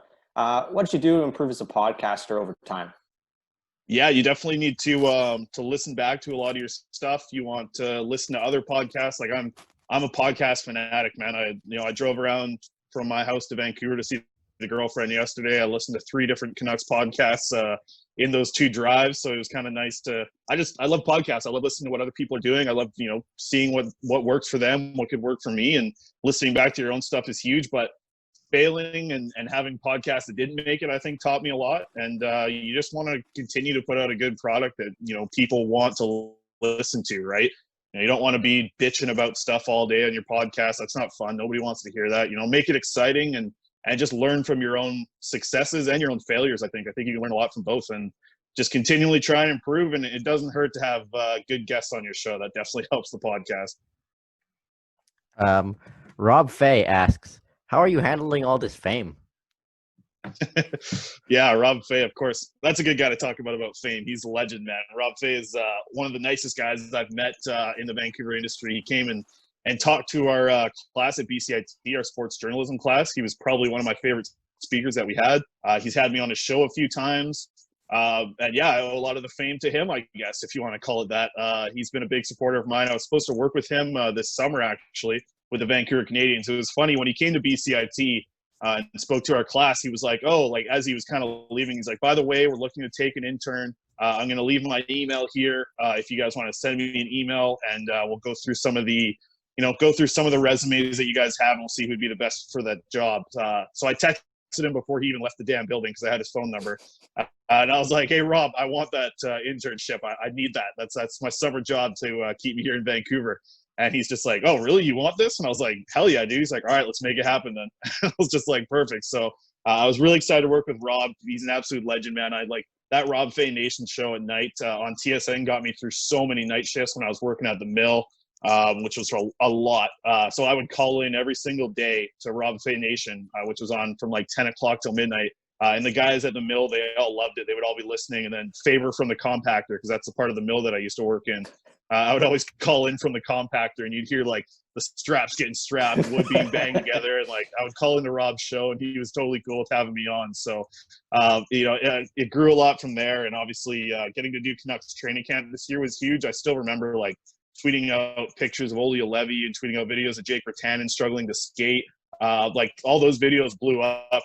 And I just remember like that day, I think I ended up getting 500 plus followers or something just from, tweeting out as much video and as much things as possible. I remember running into Ryan Beach, who just started working for the Canucks at the time. And he was like, I'm seeing what you're doing on Twitter, man. You're doing a great job. Like, this is a way to seize the opportunity that you have given here at training camp. And a lot of people kind of took notice after training camp that, this is going to be something I want to get really serious about. And now coming to BCIT to go to the radio arts program is kind of the next step. So we'll hope the fame just grows from here, I guess, because I don't know if fame is the right word for it right now.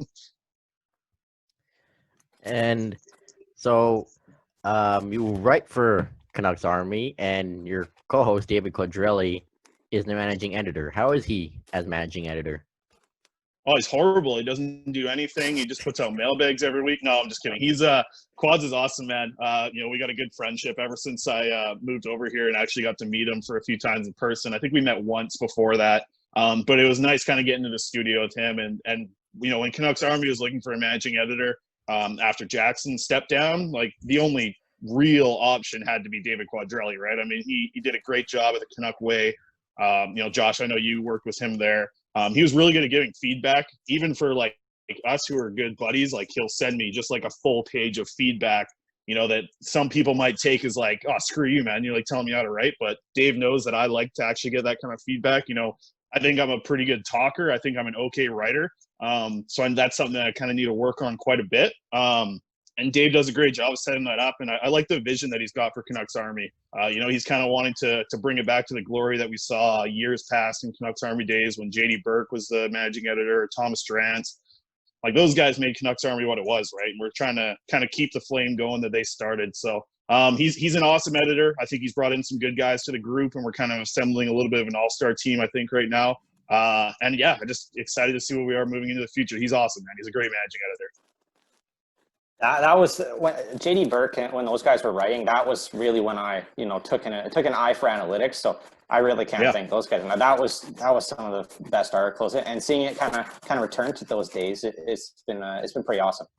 Oh yeah, 100%. I mean, those guys were changing the game at the time, man. I mean, you even go back to to when Thomas Durant was there. I mean, like look at where he's at right now. I mean, he went to go work for the Florida Panthers. Now he's like the lead guy at the Athletic. I mean, there's been a ton of talent come through that group. I think it's something like 7 or 8 people have gotten NHL jobs that used to work at Canucks Army. So yeah, like they were ahead of their time so much for analytics, and Vancouver's got to be lucky because not every market has a blog site like that. All right, so let's move on. Another listener question. Sorry, you take it. Yeah, you go first. I got another listener question. How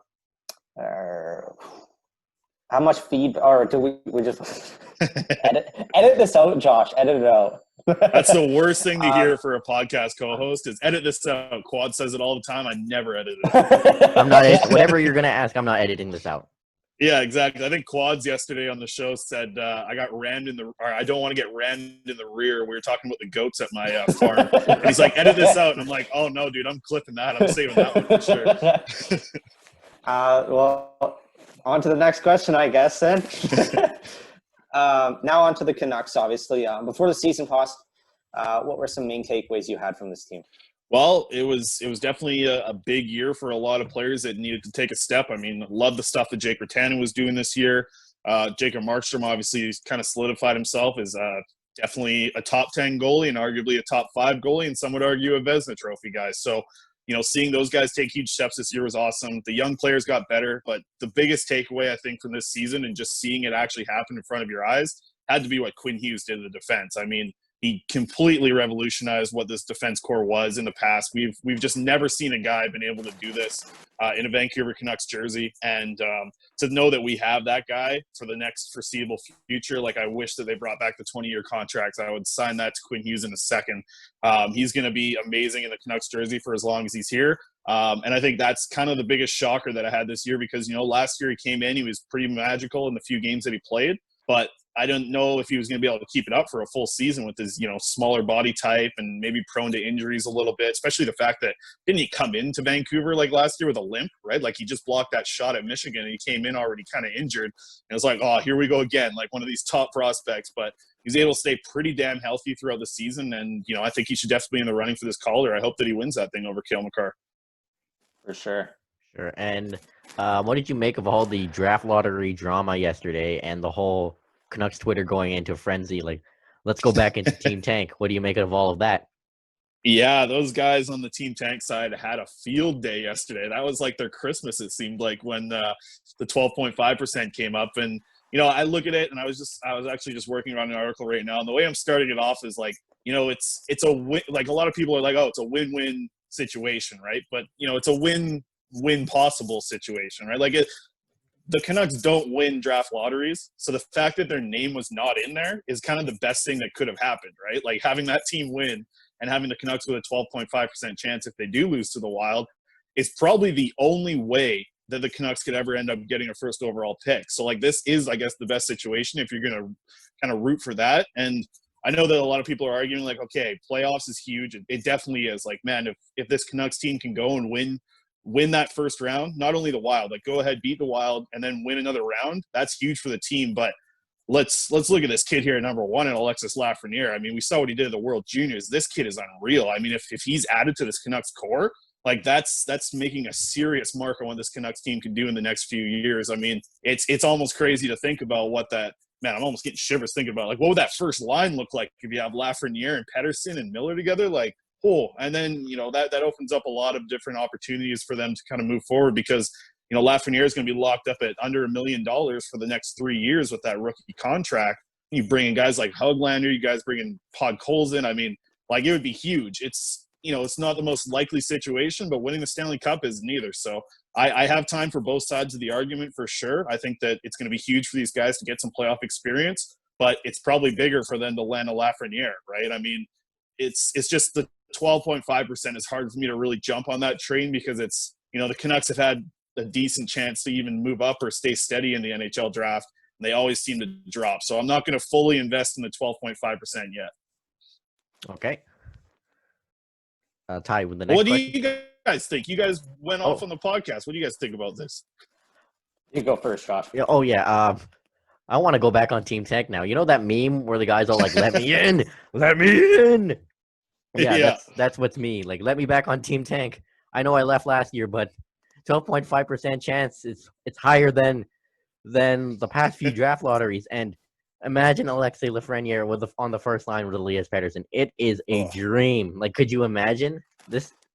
What it could do for this team? Like, I understand why, like as you mentioned, the playoffs and everything, but a chance that Alexis Lafreniere, I'll take it, to be honest.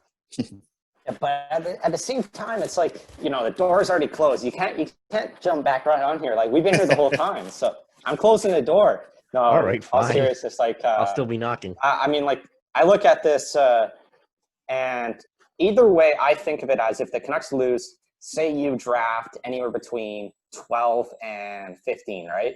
Say around that range if they lose.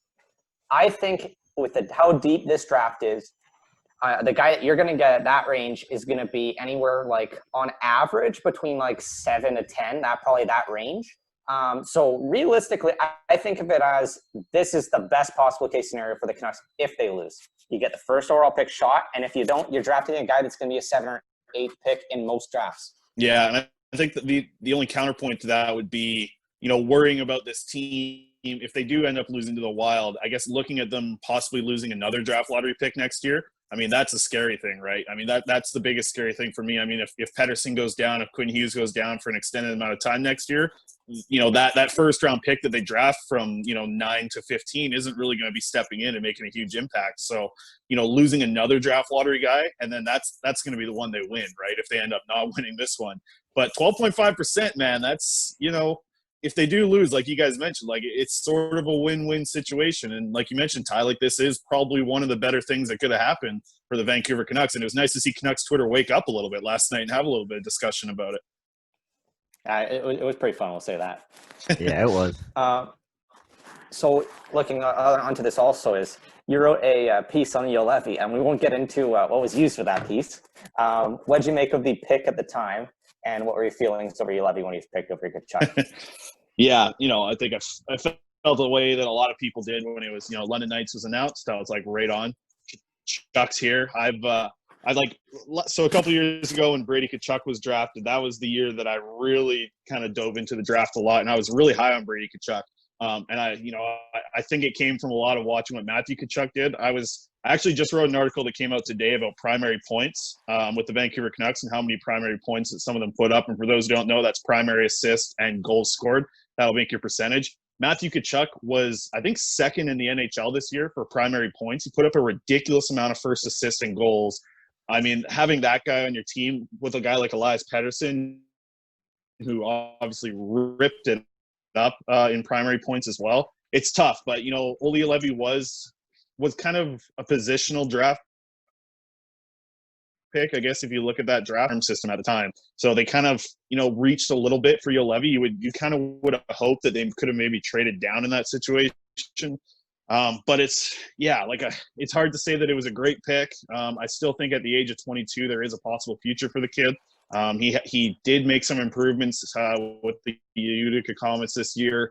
And if he's able to stay healthy, I mean, that's the thing. But you look at these injuries, they're not, a busted finger or a sore wrist. I mean, knees, backs, hips. I mean, these are huge injuries to go through. I mean, the back surgery that he had, any kind of back surgery is major to me. I know that the agent and some of the Canucks want to say that it's a minor injury, but it's a back surgery, man. That's no joke for a kid who just turned 22. So it's going to take another year for him to kind of prove himself. A lot of people are thinking this kid's going to come jump right in and play on the Canucks next year. They're like, oh, this is the year he makes a jump. It's like, no, dude, there's no chance. Those are the same people that think DiPietro is going to be a backup next year. They're so wrong. Like both of these players need to actually have some time in the AHL to develop.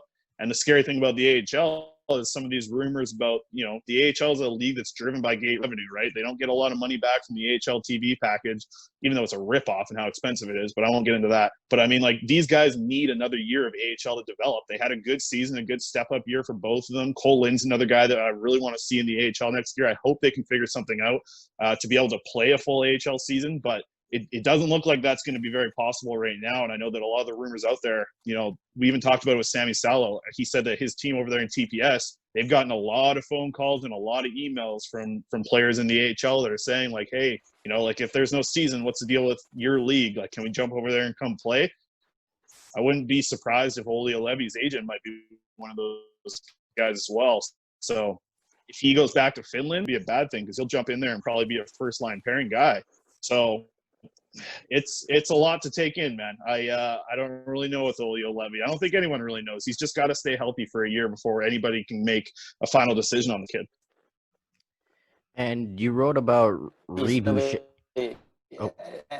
he's really that guy that they're so divided on the fan base. And I'd say he's like the Tyler Myers of the prospects. Yeah, absolutely is. It's a lot of people want to just hold out that thought that he is going to be a top 4 guy, but at the same time, the other camp is saying like he's a top 5 pick. He's got to be good. So there is some give and take for both. Both have good points. Both sides of this argument, they both have good points. Tank and team playoffs, like they're fighting all the time against each other, but both could be really good things for this team, right? Yeah, so you also wrote about Reid Boucher for Canucks Army today, and what did you make of his time here in Vancouver and with Utica? Yeah, he man, so like this is the first year I watched every single Utica Comets game. Reid Boucher is electric. He's the first guy killing penalties. He's the most vital piece on the power play unit. And that's with guys like Josh Bailey, Nikolai Goldobin, Sven Baertschi. Like Sven Baertschi was playing on the second power play unit, guys. Like Reid Boucher is a better power play guy than what Sven Baertschi was kind of at the AHL level for sure.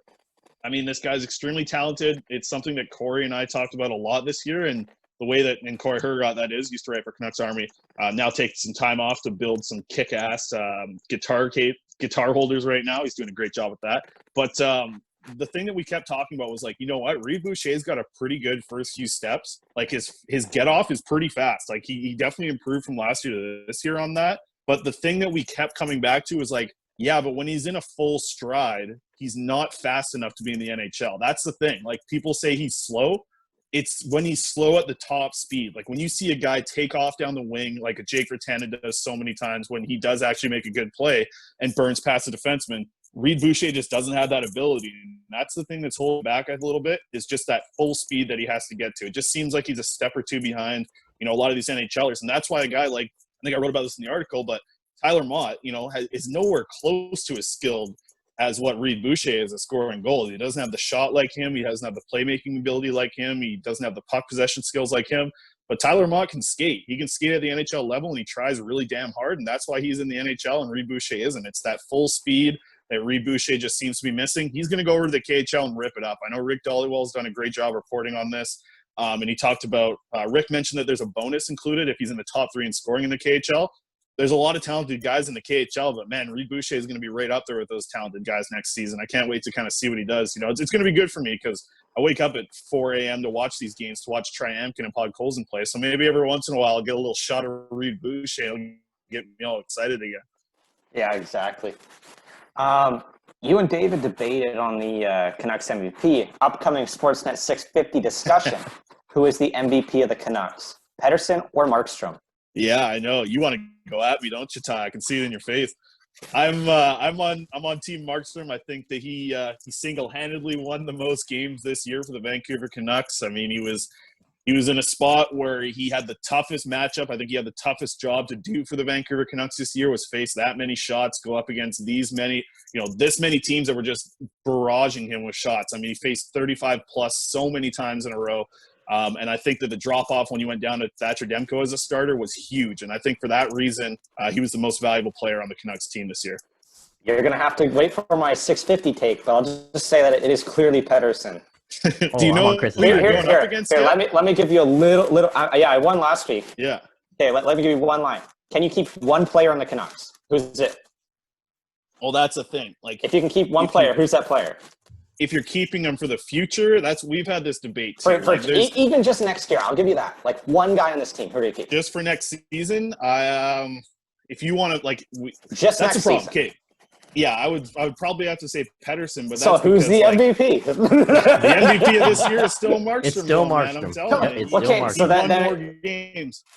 Okay, but are you keeping? Who are you keeping? You got one guy. You're keeping Pettersson. He's the MVP. I think next year Pettersson will be the standout MVP. The dude, if we're talking about wins above replacement, he's top 40 since 07, 08. Everybody included. Datsuk, everybody. He was top 40. Yeah. 4.2 wins above replacement. Double what Markstrom had. Yeah, that's true. But, man, you look at what Markstrom did this year and the games that he just went out and single-handedly won. He won more games single-handedly for the Vancouver Canucks than Elias Pettersson did.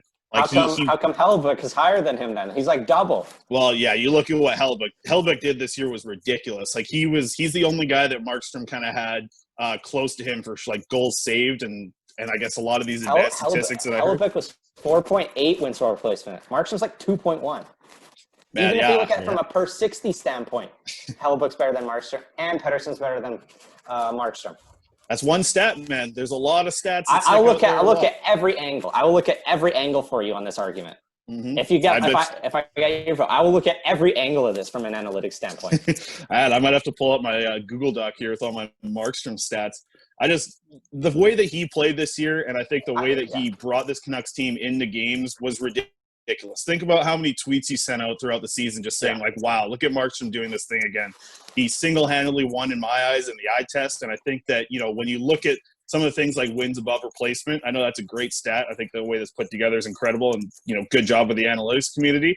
But for me, I still have to go against that battle of eye test versus analytics. I have to take both in. I'm writing, literally, I'm looking at this article in front of me, and it says, don't strictly let numbers influence your opinion. Make sure that you also look at some of the stuff, the eye test, look how you get an overall feel from what you're doing when you're watching these games, because numbers mean a lot. But, at the same time, like I'm writing about Fantenberg and Myers right now. They had 3.74 goals scored against them per 60.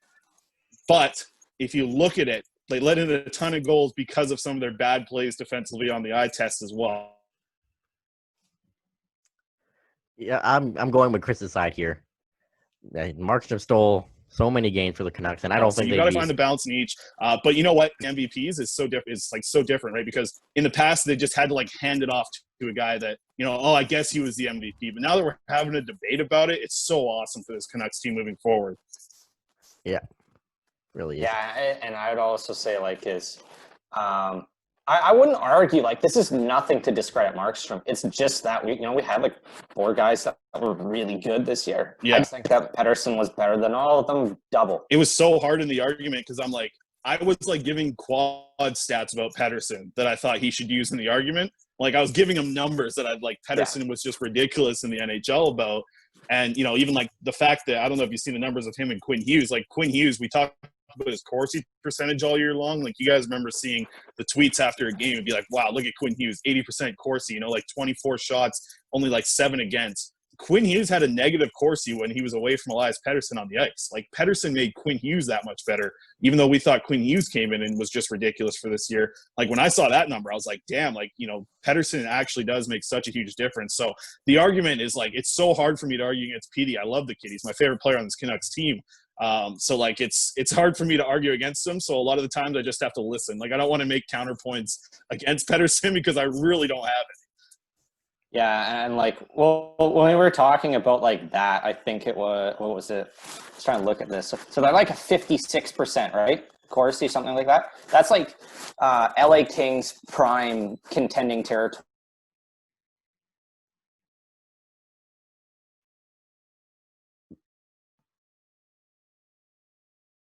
From 2013, 2014. Absolutely. Yeah. All right. Another listener question from Cody Severston. What's more disappointing, Goldobin officially off to the KHL or David Quadrelli's golf game on his backyard course? Oh, man, I whooped his ass. You guys should have seen it. I was chipping in from 40 yards out. I had a hell of a game. But it's my first round of the year, and I don't know if you guys golf very much, but when you go out there and play your first round of the year, you're not thinking too much, right? You're just hitting the ball. You'll try and correct things later on. I told him that. I was like, it's my first round, but, I did still kick his ass by 14 shots in 18 holes. So, I'm going to make sure to keep that out there. But, man, yeah, you guys can see in my background, I got a rookie card of Nikolai Goldobin here as my Zoom background. So I'm pretty let down that he's going back to the K. I would have loved to see an opportunity of him play with Pettersson. I think it makes the top 9 deeper because of the chemistry that they had together. But you come in and JT Miller steals that role. So, I can't say anything bad about JT Miller and him stepping into that role this year. Goldobin didn't get an opportunity. He's not a Travis Green guy, so he's not going to get a chance to play for the Vancouver Canucks anytime soon. So didn't happen for him. He'll go back to the K. I hope he has a good year over there. And he's just a nice guy, man. I remember talking to him at training camp, just one-on-one for 5 minutes. And I couldn't stop laughing. He couldn't stop laughing. We had a great conversation. And, even him just joking around little things he likes playing with European players because it's just a different style. And everybody that knows him or everybody that interacted with him just knows that he's the nicest guy, great in the room. Did a good job in Utica this year. Probably could have tried a little bit harder in certain situations, but, it is Utica, so not everyone really gives it all sometimes. But he'll go back to the K. I'm sure he's going to have a good rest of his career, and he'll continue to be a superstar in my eyes. I mean, I'd argue he's better than Tanner Pearson, but I'm going to go on a limb there and say he's the most overrated Canuck in the lineup. Tanner Pearson? Yeah. Yeah. The start of the year, I had this I had this take on the podcast, and a lot of people ripped me for it. I said Tanner Pearson would be an excellent fourth liner. He's a you fourth can't liner. argue with the numbers of him playing with Horvat, though. I mean, those numbers were definitely something that Horvat needed. I think the way that you look at Tanner Pearson is also something that the eye test really tells a story about, because you look at how strong Tanner Pearson's stick is in the corners, and I think I wrote about this in the Juolevi article, but like Tanner Pearson looks like he plays with a steel stick when he's down in the corners in battles. Like when he's retrieving the puck, nobody has a stronger stick than him down the corners, and I think that really helps that line quite a bit on the offensive side. I mean, yeah, there's always like little things like that. I just think like I look at it as at some point your analytics have to be good too. Mm-hmm. And not everything can be the eye test, because otherwise, if everything was good by the eye test, then generally speaking, everything would be good by the analytics test too. Yeah. Yep, sure. No, it's a good point, and that's what people, you know, when we put out articles and we put out tweets and we put out stats, like we're not telling you what it should be. We're telling you to like form your own opinions off of it, right? And I think that's the biggest thing is if people can try and find a way for them to best find the balance between those two things, that's the biggest thing. Like analytics is amazing. We've seen what it's done over the past couple of years. It's been incredible for everybody who follows the game. Look at Harman Dial's work. I mean, nobody does it better than him, and there's a reason why he's at the top of his game right now in Vancouver. Like that kid's going to be moving on to something probably past the Athletic this year, which is crazy to think about, but we'll see what he does in the future. But I mean, like, you have to be able to find the perfect balance, and when you find that perfect balance, I think that's when you find the best points, right? Like when you can really take the analytics and then you can find video that works with it and video that proves that point of what you're bringing with the analytics, like that's huge. That's when you hit the gold spot, man. I think I really did that, you know, with the Olli Juolevi piece. And I think that's why a lot of people love those articles. I think because we found a good spot of looking and giving that eye test. And then Cody brought all that great information that he did from his tracking with the comments. And I think that's why the article really came together nicely, because I think that it found that perfect balance between kind of both those things and meshing them together. Yeah, that was a great piece, by the way. Oh yeah, it was such a good article. You know, man, I spent so many goddamn hours watching Comets hockey, and just so you guys know, like, I don't know how many AHL games you guys have watched, but it's not the best hockey. I enjoy going to like a BCHL game in person quite a bit. Like I enjoy being there in person. That might be a little bit more fun than watching, you know, AHL TV with the standard definition video on my laptop. So that's not the most fun nights, but there was a lot of hours of Olli Juolevi tape there, and you know, doing the Brogan Rafferty stuff was a lot of fun. Rafferty's really fun to watch. Juolevi is quiet, stay at home, blocks a lot of shots. I mean, it's not a lot of exciting video for sure. Yeah, it was a lot. Looking more into the off season this year, who would you prioritize between Markstrom and Toffoli, and why to that question? Yeah, it's, you know, like Markstrom is huge key to this team, but it's also what's that contract going to do for the future, and what's it going to look like for something like Thatcher Demko's future with this team, who does have potential to be a starter. Tyler Toffoli is a great piece to this team.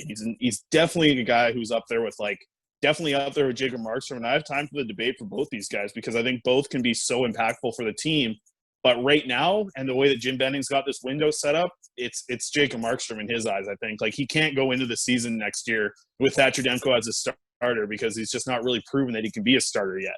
I think that he's been great and had good numbers as a backup, but you look at the numbers of Thatcher Demko, and he had to actually step in and be a starter this year. He was under 500 this year when Jacob Markstrom went on his multiple leaves and his injury.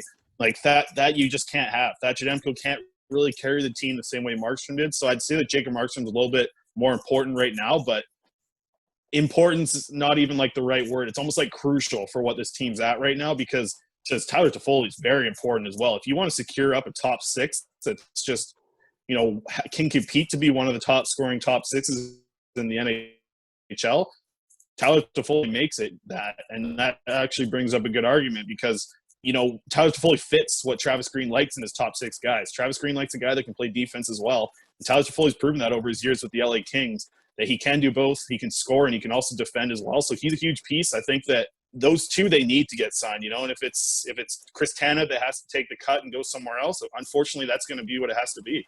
I think like my argument would be, again, from an analytics standpoint, is that goalies tend to have very up and down between their numbers. There's not much stability between their years. And so if you have to choose one, that's why I would lean to Foley. But again, we got to look at the outputs of what are these contracts going to look like.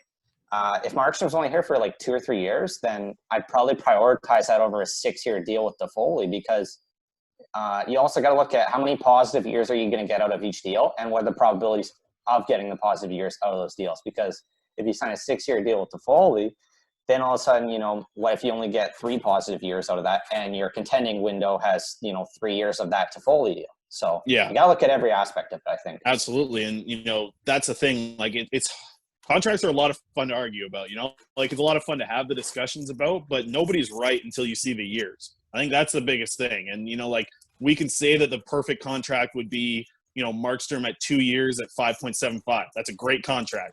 Tyler Toffoli at 3 years at, say, $5 million, that's another great contract. Are either of those going to get done at that money? Probably not. Both are probably asking for a lot more, and the team's probably asking for exactly what I just said. So it's going to be tough to kind of find out. But you know what? I really hope that they can get both these guys signed. There's some dead money on this team that's really going to hurt them over the next couple of years. Like we so often talk about how bad the Jay Beagle contract is going to be.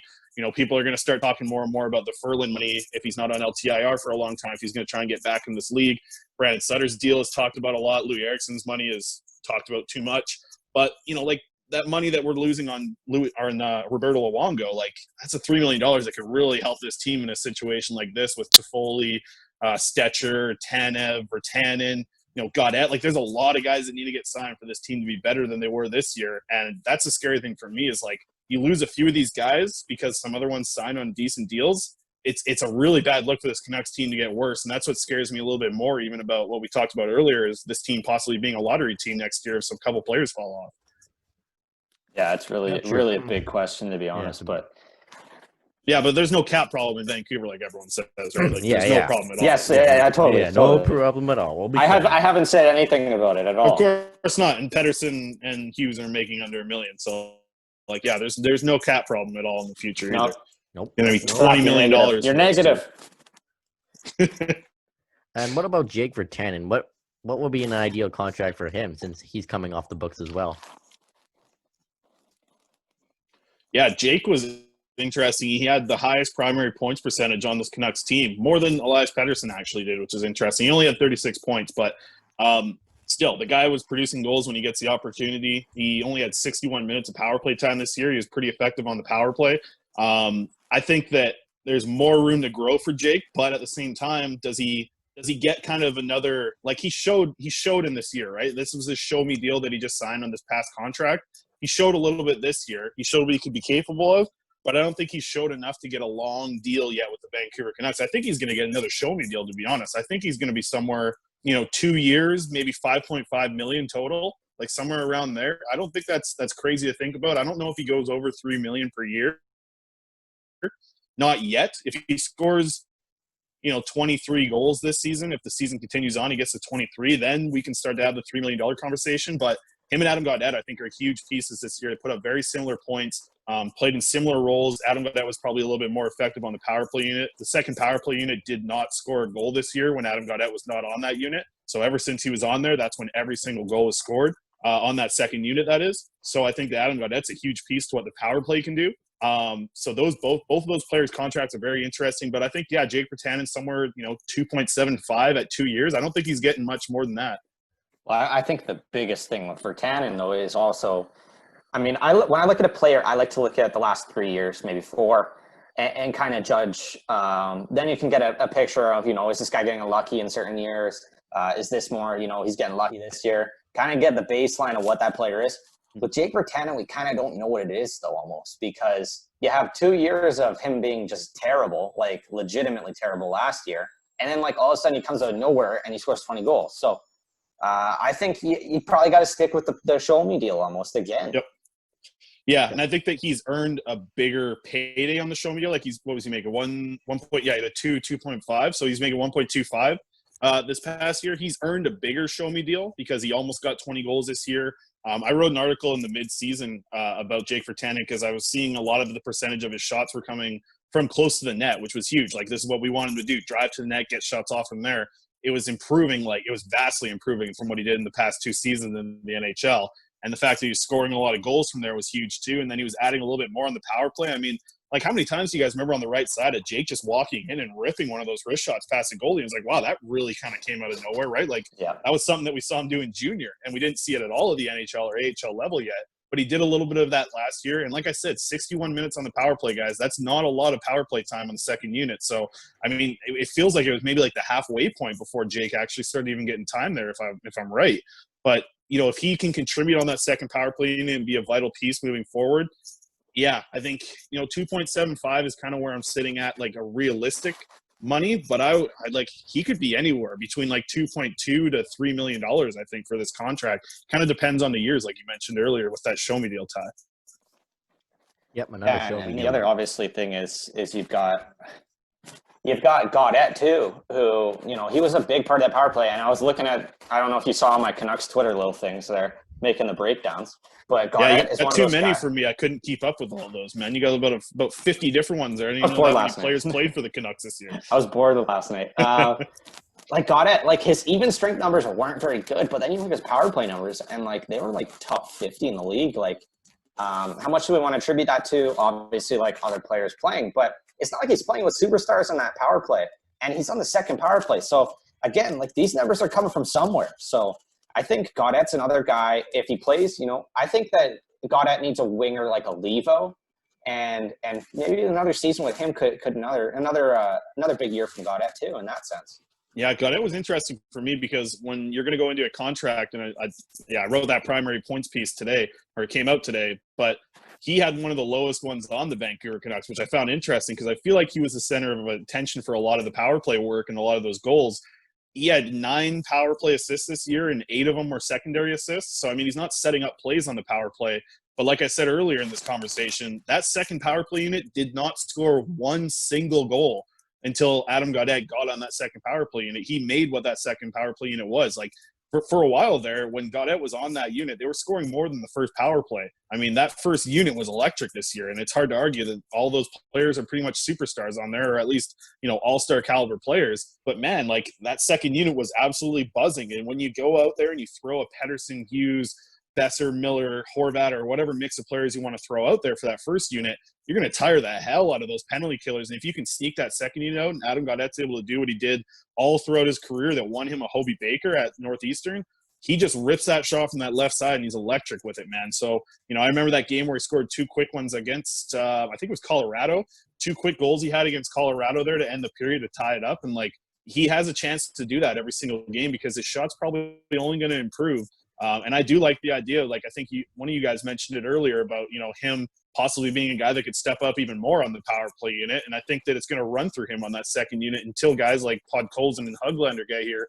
And I wrote about this in an article recently as well. Like this power play units for the Vancouver Canucks in the next few years, there's nothing to worry about at all with these guys. You know, if Jack Rathbone's coming up, and he's a guy that might be able to be on that second power play unit. I think Brogan Rafferty has potential to be on a second power play unit.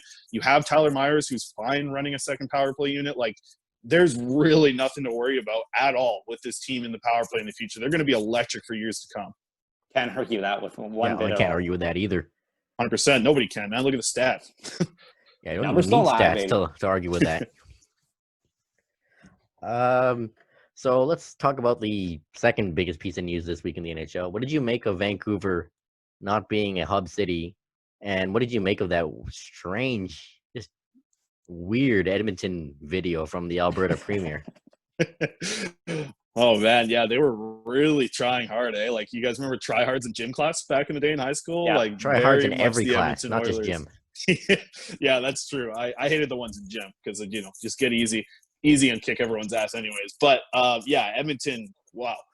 Vancouver is the best option for a hub city out of every single NHL team out there right now. It's with the numbers, it makes 100% sense that Vancouver is. But for the NHL and having them to bend to their rules that the NHL want to have, it doesn't make sense at all because the reason why we have such good numbers is the leadership from Bonnie Henry and her crew there and what the government's been able to do here in British Columbia. That's the reason why we have these numbers. And if they want us to bend any rules for the NHL, that's not going to happen because we want to keep our numbers right in the way that they are. So I guess they're going to be going somewhere else. Like that's the problem. I think players would like to be in Vancouver. Just looking at specifically like the numbers of COVID cases. I'm not a doctor, and I said it 50 times on my podcast last week, but the numbers don't lie with that as well.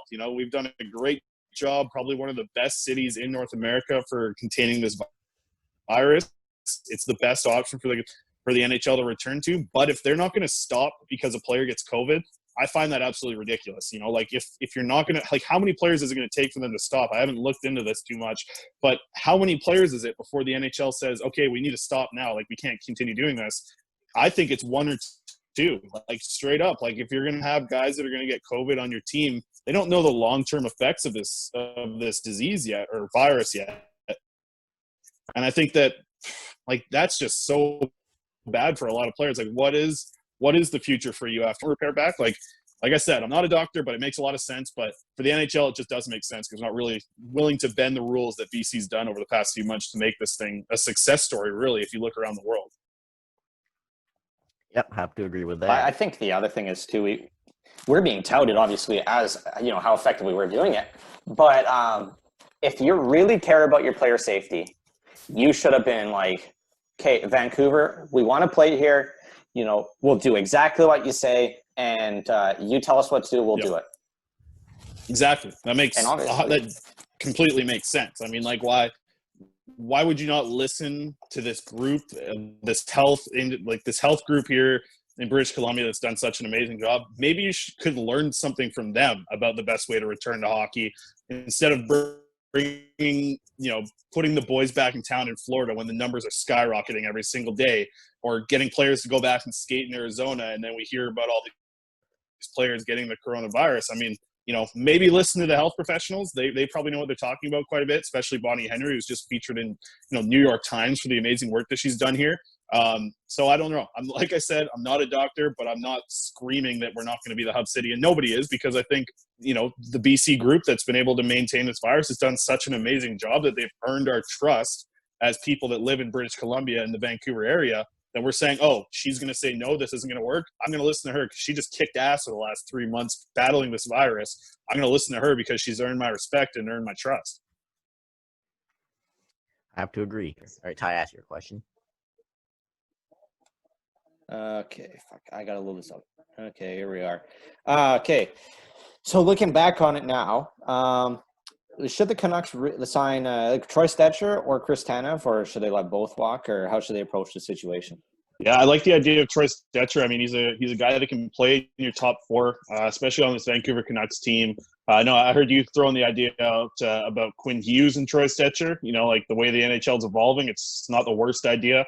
They obviously didn't play a ton this year in that certain situation, but I think Troy Stecher is a guy that, similar to what – I mean, I don't want to say it's like the Quinn Hughes level of Quinn Hughes can probably play with anyone because Quinn Hughes is so talented. I think that Troy Stecher can kind of play with anyone because he's so versatile, right? I mean, he's a guy that, is a two-way guy. I spoke with Troy in training camp, and I asked him, I'm like, in the off season when you're working on stuff, are you looking to work on something more on the power play or more on the special or more on the penalty kill? Like, where do you want to contribute on the special teams? And he just said, like, I don't really know. I'm here to just play hockey, and that's what I think I'm good at. Like, I want to be able to do both, and I think that's the good thing about Troy Stecher is, he's not an offensive guy. He's not a defensive guy. He's a little bit of both, and I think that's what he brings to this Vancouver Canucks team, and he's a valuable asset. And unfortunately, Chris Tanev he's not going to take a pay cut. Like, I'm sorry to say, he's not going to go down from whatever he's making, I think 4.45 this year. And the Canucks just can't pay him more than $4.5 million. So, Troy Stecher at $3 million sounds a lot better for me moving forward. Yep, no problem with that. Let's go with your most controversial take on Twitter. What makes Nickelback so appealing to you? You know what? I've been starting to get a few supporters lately in my Nickelback takes that I've thrown out there. People are starting to say, like, once you see him live in concert, it changes your mind on him. So I didn't get to see him live in concert. I can imagine how much of a fan I'd be if I did get a chance to see him. My mom actually got to see Nickelback in concert. She said they were incredible. But I like Nickelback. It fires me up, man. Like, there's a couple albums that I listen to. Like, when I'm doing a lot of my writing, I like to listen to an album from start to finish. Rally Cry by the Arkells is kind of my go-to. Like, I could listen to that all the time. But there's multiple Nickelback albums that I can just go from start to finish, and they just keep me fired up, keep the energy going. It's like drinking coffee nonstop when you're listening to Nickelback. You're just always fired up and ready to do something, I guess. Fucking Fair right. point. Well, I have 2 Nickelback CDs somewhere there. Oh yeah. I don't listen to them anymore. I liked them when I was a kid, but kind of outgrew them pretty much. There's one band that hypes me up. It's Muse, and also a great band live. Mm-hmm. That's good. Yeah, that's kind of the Arkells for me. I've seen the Arkells 3 times live. I still remember when they came out. They played Canada Day in Victoria, and it was just a huge setup. I think it was in front of like the Parliament buildings or whatever they have there in Victoria. They come out there and there's kids everywhere. Can I swear on this show? I just said Yes. Okay, so they come out. Yeah, so they fuck. came out in front of this crowd. There's like kids everywhere. It's a huge family event. And to start the show on Canada Day with these thousands of people that come out and they're like, "Are you guys fucking ready to rock?" And like, I'm looking around, like all the parents are like covering their kids' ears. So yeah, that one didn't go over well. But I've seen them 3 times now. I saw them at the Pemberton Music Festival. I saw them in Victoria at that one, and I saw them in Victoria before they blew up. They played a club actually when I was like 19 or 20 years old. So always go back for the Arkells. Great band. Love watching them crank it out too. That's like Green Day All-Star Game. Yep, that's like Green Day at the But they were the originators of it. Yeah. Yep. Green Day copied the Arkells for sure. Yep. Green Day, my favorite band, and what we use as our intro music. That's right. Right. And yeah, I really enjoyed their All-Star Game performance. Who didn't with the little show he put on there? Most definitely. Well, Billy Joe's done that 100 times, and nothing beats the time where he did that drunken rant in Las Vegas and smashed his guitar. I think that was on TV too. But anyway, Ty, do you have any last questions or anything for Chris? Okay, we got to go over this because I see it's debated, but it's not debated enough. Okay, Canucks win the Stanley Cup in some alternate universe. Who's the first person Bo Horvat passes the cup to? I got to hear this from both of you guys. Okay. Yeah. Josh, I'll let you go first, buddy. I'm going with Alex Edler. Why? Because, well, he's not, I guess he's one of the oldest players on the team, and he's been with this Canucks organization for over a decade. He's been through 2011 and all the heartbreak, and he doesn't deserve the hate he gets from some fans, because I've seen on Twitter saying, Edler sucks, and all that. Well, in a way, he kind of does, because he's not the same Alex Edler anymore. But if I was Horvat and I'm lifting the cup, I'm giving it to Edler. Chris, what about you? Yeah, I would. I'd have to agree with you. I think Edler would be the first guy, but I wonder if Jacob Markstrom's, right behind him for that. Jacob Markstrom's been in this organization for a little bit. He's Travis Green's boy. He's probably, if the Canucks do end up winning a Stanley Cup in this crazy universe, I'm going to bet that Jacob Markstrom has a .920 save percentage throughout the playoffs to get him there. I think that he'd be a guy that could definitely be one of the first couple to get it.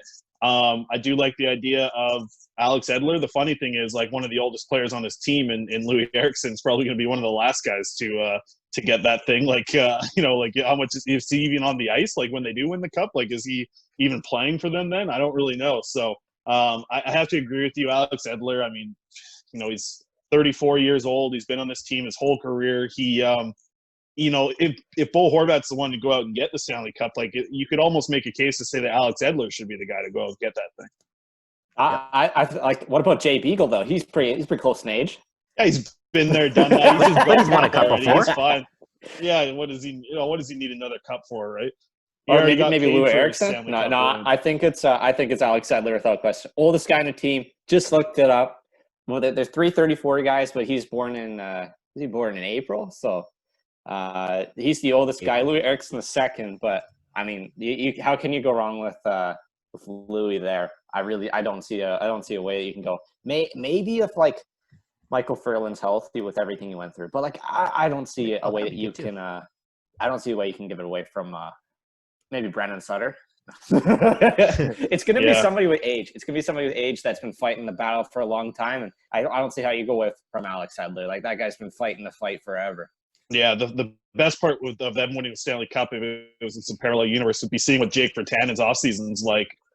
Seeing him celebrate OV pretty hard with that 2.0. Stanley Cup. Yeah, OV oh 2.0. man, it'd be OV 6.0, man. Like, it'd be crazy what Jake Virtanen was doing. He'd be up fucking Pierre's every night. Yeah, most definitely start looking like Dustin Byfuglien in the offseason by the end of it. He'd have a dad bod for sure. Yeah, oh, he would. And I hope he's around when that eventually happens. Oh, Me maybe they'll give it too. to Tyler Myers. What do you say? Yeah. Have to reach up though, right? Yeah, who's You'd have handing to it to really him? It's gotta like work its way up. It'll get to Markstrom, then he's the only guy that can really hand it up. I could see like Canucks are like the only team. Like, has any team dropped the cup on the ice? Ooh. I don't I think so. feel but like the there's been Canucks close will do calls. it. Like I have to say, the Canucks are going to be that one team that does it. Yeah, most definitely. He gets into or gets to Brock Besser and his bad wrist gives out and he drops it then or something like that. Oh no! Yeah, wait, then the Lions broke the Grey Cup, so like the Canucks will just break the Stanley Cup, They right? did break the Grey Cup. And they should just blow it up if the Vancouver Canucks ever win, man. Jeez, just Well, put it's some gonna be- dynamite in there. Literally, like if you look at it this way though, like if there's ever parade here, you have to go there. Like doesn't matter where you're from, anywhere, you I'm have going. to be there. don't It could be care. once in a lifetime. You have to be there. I'm Yep, going. 100%. I don't care. There'll be Meet up with the 15 million boys, people big there. Canuck Twitter. I've said it will be the biggest gathering in Vancouver's history. Oh, not Yep. even close. Not even the Olympics wouldn't even come close. Well, maybe we'll win it. Maybe I'll be in my 80s and I'll still go there. But Yeah, We'll see probably what have happens. dementia and all that. Yeah, we'll still turn Still up, go. man. We'll definitely turn up. Still go. Still have the same off season as Jake Vertanen. Yep. Anyway, I'm glad everyone. Hopefully, you enjoyed this interview with Chris Faber. You could follow him at ChrisFaber39 on Twitter. All around great guy, great writer, great podcaster. Chris, do you have any final words to say? No, appreciate you guys having me on. I'm glad to be the first guest on this show. You guys have had a pretty good start so far from what I've seen, and keep up the good work, guys. It's been awesome to listen to so far, and helps me on my drives from White Rock into Vancouver. So I appreciate you guys. Keep banging these out, and try and make them consistent. I don't want to go 2 weeks without a new episode, boys. Keep them coming. Well, Appreciate the kind words. I'm just man. gonna say this Appreciate off the kind bat. words. Yeah, like there might be that day coming because I'm gonna get my wisdom teeth pulled out. Josh, I sometime don't in want the to next few months. hear it. I could pull the solo pod. What do you say? Well, Yeah, that doesn't surprise me, Ty. I'm sure you can talk a lot, buddy. Right. Oh yeah. At least it's a compliment, right? I'll bring Yeah. up some Right. guests. Anyway, that wraps up the interview, and stick around for the best and worst Twitter and question period.